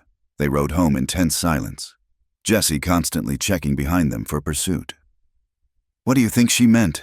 Clara asked as they unsaddled the horses. "Maybe someone who'll take your story to Tucson. Maybe trouble." Jesse checked his rifle, then Clara's. "Either way, we'll be ready." They spent the next day preparing, organizing the documents, making copies of the most important ones, hiding money in various places in case they had to run. Neither spoke of Jesse's approaching release date, now only days away, but it hung between them like a blade. That night, unable to sleep, Clara found herself in what remained of the barn, looking at the makeshift stalls Jesse had built. even working alone. He'd created something solid and functional, if not beautiful. Couldn't sleep either? Jessie's voice came from behind her. She turned to find him silhouetted in the doorway. Too much thinking. That'll do it. He came to stand beside her. Clara, if something goes wrong tomorrow, nothing will go wrong. But if it does, if this is some kind of trap, she silenced him with a kiss. Then we face it together. That's what we do now. Jessie, face things together. For 3 more days. For always. She corrected. Whether you're here or at Hendricks Ranch or anywhere else, we're connected now. Distance doesn't change that. He pulled her close, and they stood together in the darkness, surrounded by the lingering smell of smoke and the newer scent of fresh-cut lumber. Tomorrow would bring what it would bring, but tonight they had each other. Dawn came too soon. They rode out while stars still showed in the lightening sky, taking the old mine road that wound through the canyons. Jesse carried his rifle across his saddle, alert for ambush, but when they reached the designated spot, they found not enemies, but allies. Maria Santos was there with 6 other women, including Ruth Williams and several Clara didn't recognize. With them was a well-dressed man with sharp eyes and ink-stained fingers. Mrs. Whitmore? He extended his hand. James Fletcher, Tucson Herald. These ladies suggested I might find a story worth telling out here. Clara looked at the women, Morrison's victims and their mothers, sisters, friends, all taking terrible risk by being here. Mr. Fletcher, she said, how much truth can your paper handle? He smiled, pulling out a notebook. Try me. As the sun rose over the canyon walls, Clara began to speak. She told him everything.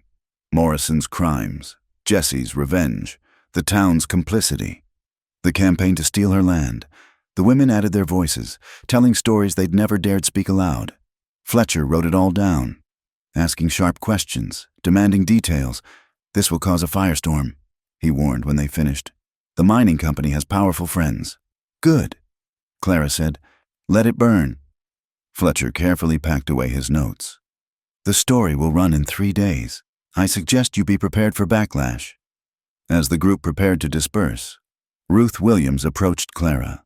We're grateful, she said quietly, for your courage, for your man's justice. Whatever happens now, at least the truth's been spoken. Clara watched them leave, these brave women who'd risked everything to support her. Then she and Jesse rode home to wait for the storm. It wasn't long coming. That very evening, Judge Whelan arrived with Sheriff Boyd and 6 armed men. Clara met them on the porch, Jesse beside her. Jesse Kane, the judge announced. You're under arrest. For what? Clara demanded. Threatening a judge, conspiracy to commit murder, take your pick. Whelan smiled coldly. His sentence was commuted, not pardoned. Any criminal act revokes that mercy. You have no proof of any criminal act. I have my own testimony that he threatened me. That's enough. The judge gestured to his men. Take him. Jesse stepped forward before they could move. No need for force. I'll come peaceful. Jesse, no. He turned to Clara, his eyes intense. Remember your promise. I won't let them. Yes, you will. He kissed her, quick and hard, then walked to the waiting men. Take care of her, he said quietly to no one in particular. She's worth more than all of us combined. They shackled him and loaded him on a horse. Clara stood frozen, watching them take away the man she loved. Judge Whelan lingered, smug in victory. His trial's set for tomorrow, he said. Quick justice in these parts. You're welcome to attend, though I doubt you'll like the outcome. You can't do this when the newspaper story comes out. What story? Whelan's smile widened. Accidents happen on the road to Tucson. Bandits, rattlesnakes, all manner of dangers for a man traveling alone. Ice flooded Clara's veins. If Fletcher's been hurt, I'm sure he's fine. Probably decided the story wasn't worth telling after all. He tipped his hat mockingly. Good evening, Mrs. Whitmore. Best start packing. Your loan comes due in 2 days. And something tells me you won't be finding any last-minute salvation." He rode away with his men, leaving Clara alone in the gathering darkness. She stood there long after they'd disappeared, Jesse's kiss still warm on her lips, his absence already an aching void. They'd been so close to freedom, to a future, to happiness. Now Jesse faced a rigged trial and likely hanging. Fletcher was missing or dead, and Clara was alone with a loan she couldn't pay. The town had won, or so they thought. Clara went inside and loaded every gun in the house. If they wanted to take everything from her, they'd learn that a cornered woman with nothing left to lose was the most dangerous creature in the territory. The trial was tomorrow. She'd be there, and God help anyone who tried to stop her. Clara rode through the night, but not to town. She headed deep into the Canyonlands, to a place Thomas had shown her years ago, an old Apache camp, abandoned but defensible. There she cached half the money she'd saved, along with ammunition and supplies. If everything went wrong tomorrow, at least she'd have resources for what came after. Dawn found her on a ridge overlooking the town, watching the streets come alive. The trial was set for 10 o'clock, and already crowds were gathering. Public hangings always drew spectators, and everyone knew that's where this was heading. But Clara had one card left to play. She rode not to the courthouse, but to the telegraph office at the edge of town. The operator, young Timothy Banks, went pale when he saw her. "Mrs. Whitmore, I can't. They said if anyone—" "Tim?" She leaned across the counter. "Your sister Emma worked at the Morrison house, didn't she, before she left town so sudden-like?" The boy's Adam's apple bobbed. "I don't know what you mean." "I think you do." Clara pulled out a pre-written message. "Send this to Tucson, to the territorial governor's office. Send it now, and I'll forget I ever wondered why Emma left." Tim read the message, his face going paler. It was brief but damning. Judge Whelan conducting a legal trial. Jesse Kane stop, no jury summoned. Stop threatening witnesses, stop request immediate intervention. Stop Clara Whitmore. "They'll know it was me who sent it," he whispered. "Not if you leave town right after. Here." She pushed gold coins across the counter. "Enough to get you and Emma started somewhere else. Somewhere safe." Tim looked at the coins, then at Clara's face. Something in her expression must have decided him because he began tapping out the message. When he finished, he grabbed the coins in his coat. "God help you, Mrs. Whitmore," he said, and was gone. Clara rode to the courthouse. The street was packed, the atmosphere carnival-like. She pushed through the crowd, ignoring the whispers and stares. Inside, the courtroom was stifling, every seat taken. Jesse sat at the defendant's table, shackled and bruised but unbowed. His eyes found hers across the room, and she saw both love and warning there. Judge Whelan presided with obvious satisfaction. "This court is now in session. The Territory versus Jesse Kane, charged with threatening a judge and conspiracy to commit murder." "Where's his lawyer?" Clara called out. Whelan's gavel cracked. "The defendant has waived counsel." "I have not," Jesse said clearly. "Your wants are irrelevant. Convict." Whelan shuffled papers. "We have testimony that you threatened my life. That's sufficient for—" The doors burst open. A man Clara didn't recognize strode in, tall, weathered, wearing a deputy U's, marshal's badge. "This trial is suspended," he announced, "by order of the territorial governor." The courtroom erupted. Whelan pounded his gavel futilely. "You have no authority here." "Don't I?" The marshal produced papers. "Governor received an interesting telegram this morning, followed by an even more interesting visit from a newspaper man who'd been waylaid on the road to Tucson. Had quite a story to tell." Clara's heart leaped. Fletcher had survived, had made it through. "This is my courtroom," Whelan blustered. "Was your courtroom—" The marshal smiled coldly. "James Whelan, you're under arrest for corruption, conspiracy, and attempted murder. Sheriff Boyd, you too, and I'll be wanting to talk to anyone else involved in this land-grabbing scheme." What followed was chaos. Boyd tried to run and was tackled by the marshal's men. Whelan sat frozen as shackles were placed on his wrists. The same shackles that had bound Jesse. Several men in the crowd slipped out quietly, no doubt racing to warn others. The marshal freed Jesse, who immediately went to Clara. They clung to each other in the middle of the mayhem, oblivious to everything else. "How?" Jesse asked against her hair. "Tim Banks, and apparently Fletcher's harder to kill than they thought." She pulled back to look at him. "Your face." "Nothing that won't heal." He touched her cheek. "Clara, you took an awful risk. You no more than you took for your sister." The marshal approached them. "Mrs. Whitmore, I'm Deputy Marshal Tom Garrett. I'll need statements from both of you, but first," he handed Clara an official-looking document. This came with the governor's orders. Full pardon for Jesse Kane, in light of new evidence regarding Sam Morrison's crimes. Clara's knees nearly buckled. "Pardoned?" "Free and clear, ma'am. The governor was quite disturbed by Fletcher's story. Seems Morrison had victims in Tucson too, including the governor's own cousin." Garrett's face was grim. "Should have been stopped years ago." Jesse took the pardon with shaking hands, reading it twice as if afraid it would disappear.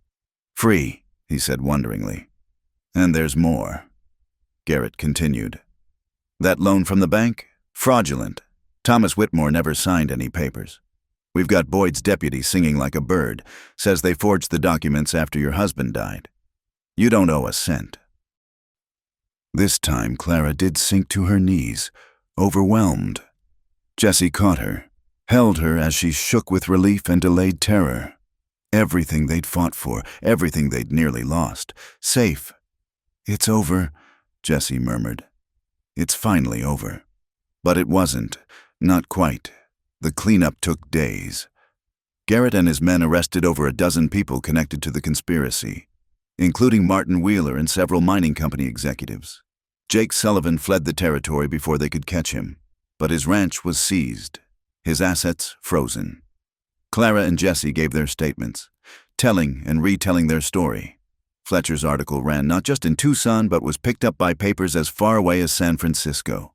Corruption in the territory, how one woman's courage exposed a criminal conspiracy. The women who'd risked speaking out were vindicated.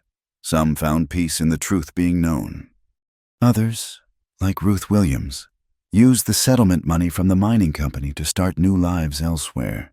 Maria Santos opened a boarding house for young women seeking work, a safe place where no one could prey on them. And through it all, Jesse stayed by Clara's side, not because the law bound him, not because he had nowhere else to go, but because he chose to.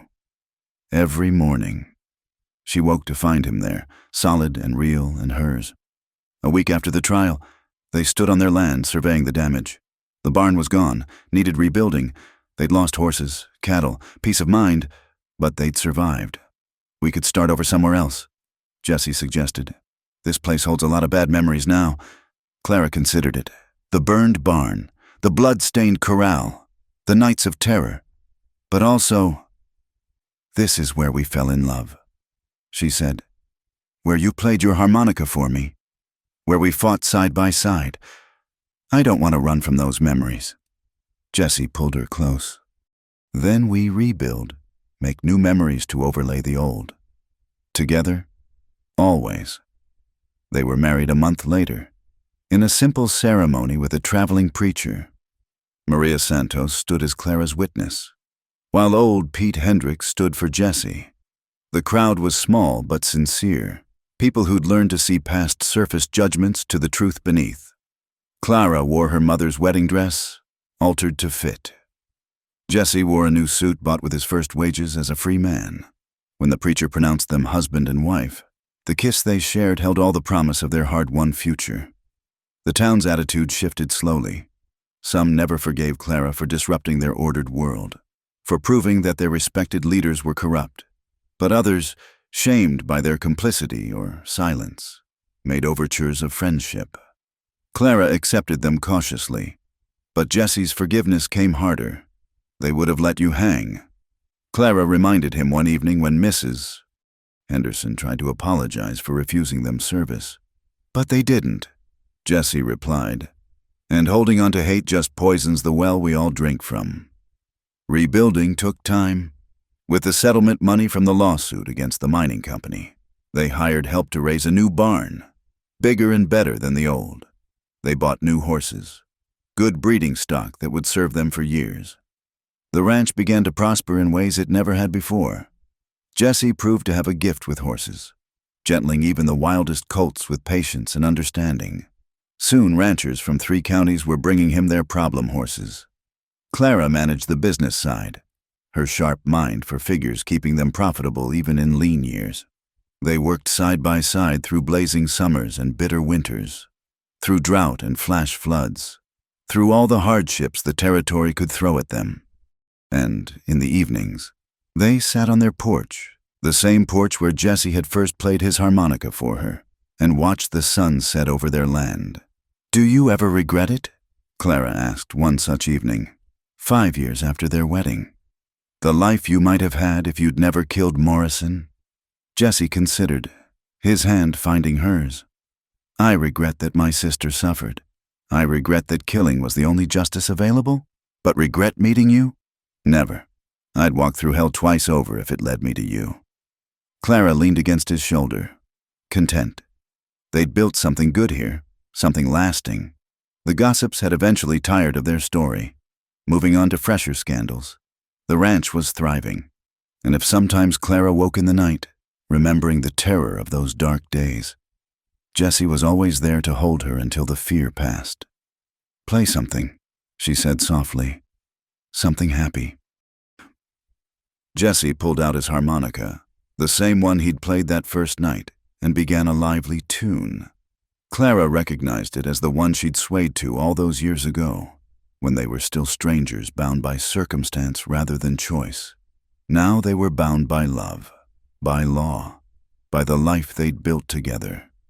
The music rose into the evening air, carrying across the land they'd fought so hard to keep. Their land, their home. In the distance, a coyote called to its mate, and another answered. The sound no longer seemed lonely to Clara. It was just another voice in the desert, calling out in the darkness and finding response, like she had, like they both had. Jesse finished the tune and set the harmonica aside. "What are you thinking?" "That I'm glad you stood in my yard that night in the storm." Clara said, "Glad the judge brought you to me, even if he meant it for harm." "Strange how that works." Jesse agreed. "How the worst things can lead to the best." They sat in comfortable silence as stars emerged overhead. Tomorrow would bring its own challenges. It always did. But tonight, they had each other, and that was enough. More than enough. It was everything. The moon rose full and bright, washing the desert in silver. Somewhere in town, people were living their orderly lives, following their proper rules. But here, on the ranch that scandal built, Clara and Jesse had made their own rules, their own life, and it was good. "Come to bed," Clara said, standing and holding out her hand. Jesse took it, rising with the easy grace that still made her heart skip. "Yes, Mrs. Kane." She smiled at the name, Clara Kane. It had taken time to get used to, but now it felt right, like everything about their life together. Hard won, but right. They went inside, leaving the vast desert night to itself, but the stars kept shining, and the wind kept blowing, and their love, tested by fire, strengthened by trial, endured. It always would. 10 years had passed since that storm-torn night when Jesse Kane first stood in Clara's yard. The Arizona Territory had achieved statehood, bringing law and order that made the wild days seem like distant dreams. But on the Kane Ranch, the memories lived on in every board of the rebuilt barn, every stone of the expanded house, every fence post Jesse had set with his own hands. Clara stood at the kitchen window, watching her husband work with a young stallion in the corral. At 40, Jesse moved with the same easy grace that had caught her eye that first day. Though silver now threaded through his black hair, the scar on his face had faded to a thin white line, barely visible unless you knew to look. "Mama, why does Papa talk to the horses?" Clara smiled down at her daughter, 8-year-old Sarah, who had Jesse's dark hair and her green eyes. "Because sometimes horses listen better than people do." Is that why he talks to you? Sarah asked, with the devastating honesty of children. Clara laughed.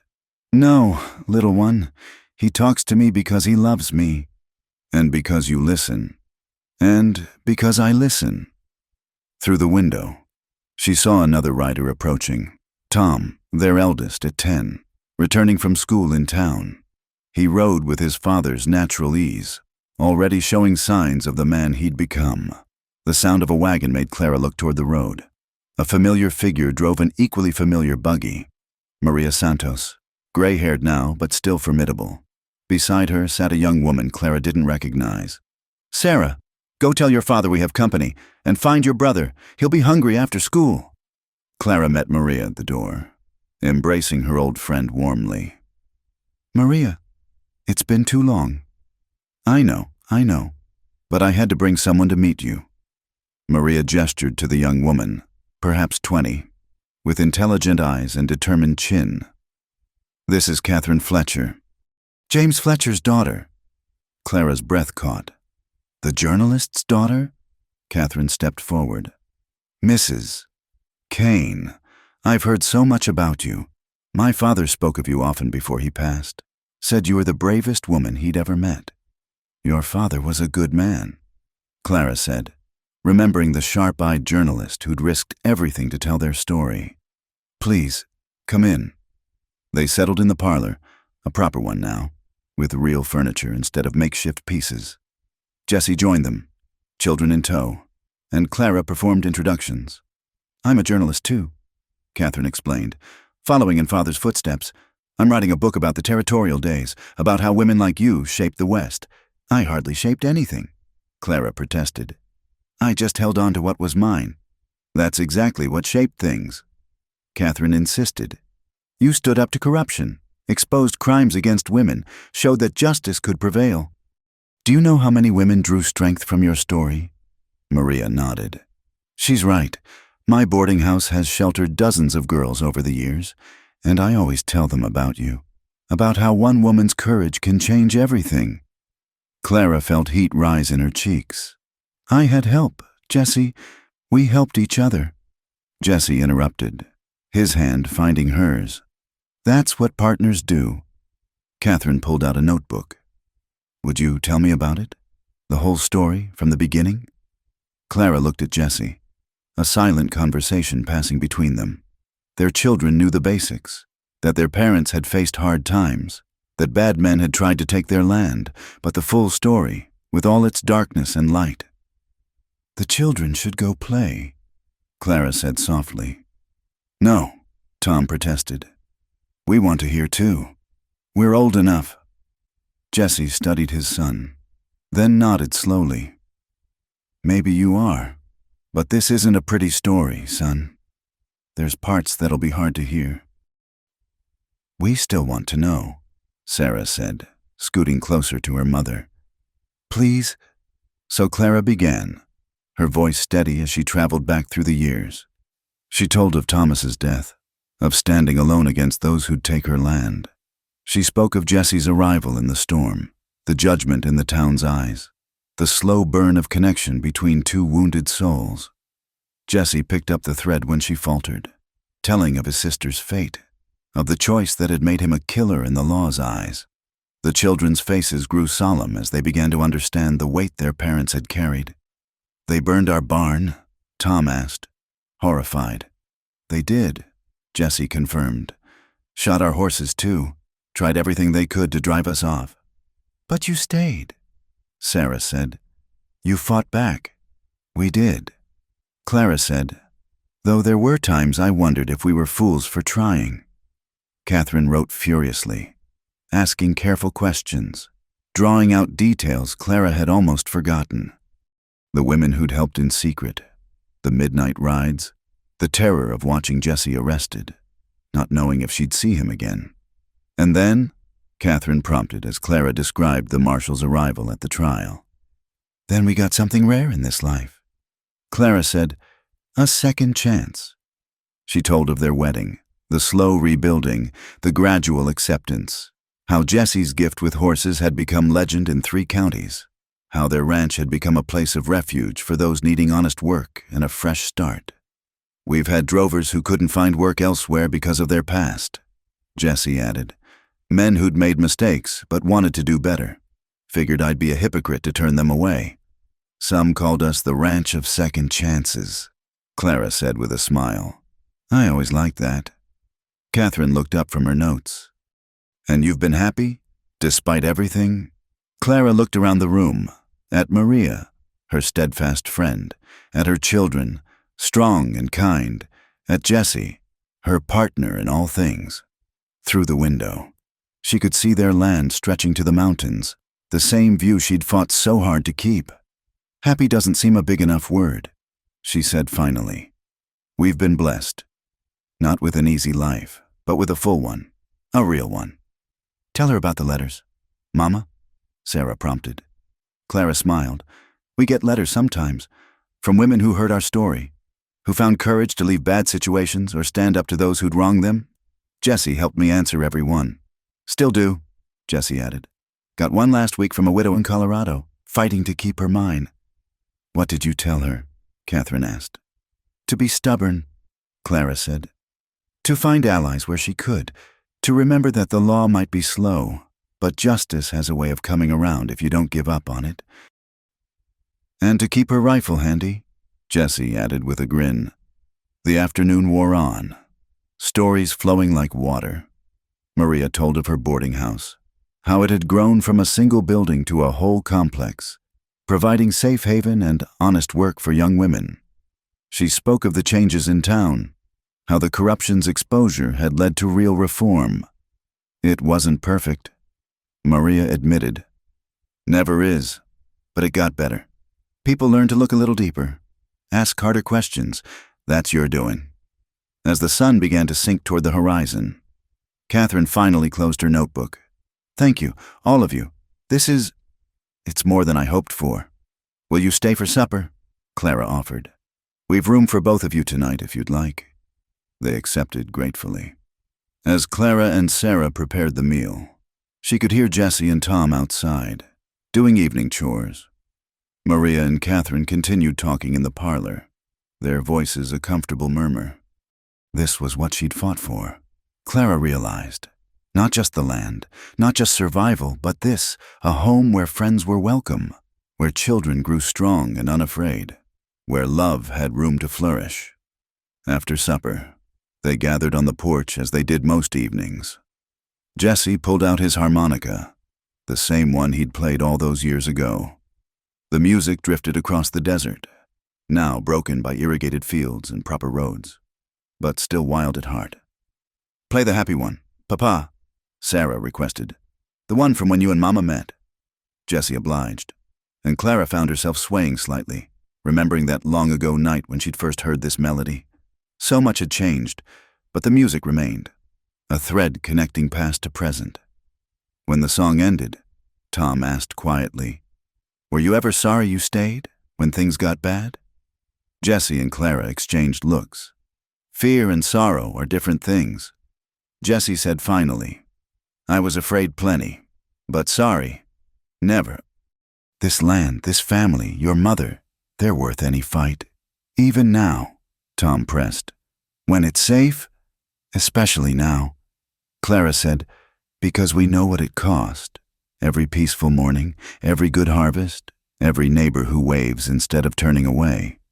We know the value because we know the price." Catherine spoke up from her chair. "That's what I want people to understand, that the West wasn't won by gunfighters and outlaws alone. It was shaped by people like you, ordinary folks who chose to be extraordinary when it mattered. Nothing extraordinary about stubbornness." Clara said, "I disagree." Catherine said firmly, "Stubbornness in the face of injustice? That's the most extraordinary thing there is." Later, after their guests had retired, Clara and Jesse sat alone on the porch. The moon was rising full and bright, just as it had that night years ago when they'd finally admitted their love. "Do you think we told her too much?" Clara asked. "The children need to know where they come from," Jesse finished. "The good and the bad. How else will they know what to fight for when their time comes?" Clara leaned into his warmth. Catherine's book will stir things up.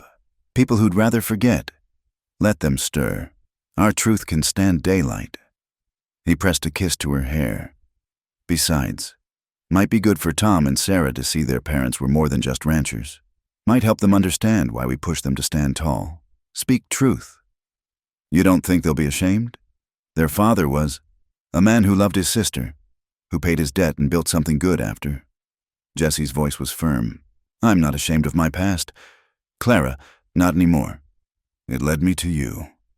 They sat in comfortable silence, watching stars emerge in the desert sky.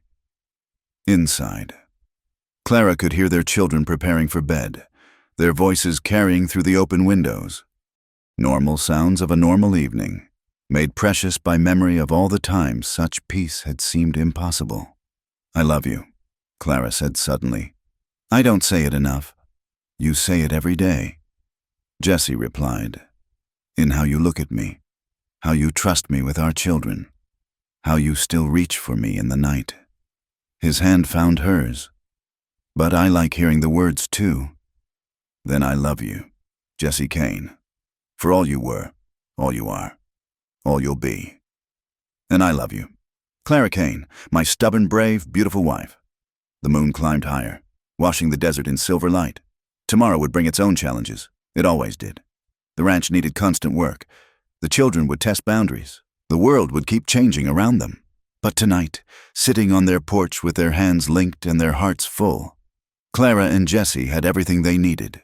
They'd fought for this peace, bled for it, nearly died for it. And in winning it, they'd discovered something more valuable than land or gold or reputation. They'd discovered that love wasn't just the wildfire of those early days, though that still sparked between them. Love was also this, sitting together in comfortable silence, building something that would outlast them, facing each day knowing someone stood beside you. Getting late, Jesse said finally. Early day tomorrow. That yearling won't train himself. In a moment, Clara said, let me watch the stars a little longer. Jesse settled back, content to give her this, after all they'd been through. What was a few more minutes under the vast desert sky? Clara thought about Catherine's book, about their story going out into the world. Would it inspire other women to stand firm? Other men to choose love over prejudice? She hoped so. The West was still changing, still growing. It needed people willing to fight for justice, for truth, for each other. Clara, Jesse's voice was soft. You're thinking too loud. She laughed, the sound carrying across their land. Old habit. Come on. He stood, pulling her up with him. Let tomorrow's worries wait for tomorrow. Hand in hand, they went inside, leaving the desert to its ancient silence. But the stars kept shining, bearing witness to all that had been and all that was yet to come. In the house that scandal built, on the land that love defended. Clara and Jesse Kane settled in for another night. They'd written their story in sweat and tears, in courage and determination. Now it was carved into the very bones of the territory, a testament to what two people could achieve when they refused to let go of their land, their dignity, or each other. The moon set, the sun would rise, and life would go on. But their love, tested by storm and fire, strengthened by trial and time, would endure. It had survived the worst the world could throw at it. Now, in the peace they'd earned, it would thrive. And somewhere in the desert, a coyote called to its mate, the sound no longer lonely but triumphant, a wild voice crying out in the darkness and finding its answer, just as Clara had found hers, just as they both had, forever and always, against all odds, together. Thank you so much for joining me on this journey through Clara and Jesse's story. I hope their tale of courage, love, and determination touched your heart as much as it touched mine while sharing it. If you're listening to this story, I'd love to know where in the world you're tuning in from. Please share in the comments below so we can connect across the miles, just as Clara and Jesse connected across their trials. Don't forget to subscribe to From Wild West for more stories of love and adventure in the American frontier. And please share your thoughts about Clara and Jesse's journey. Did their love story inspire you? What would you have done in Clara's place? I can't wait to read your comments and share more tales of the Wild West with you. Until next time, partners.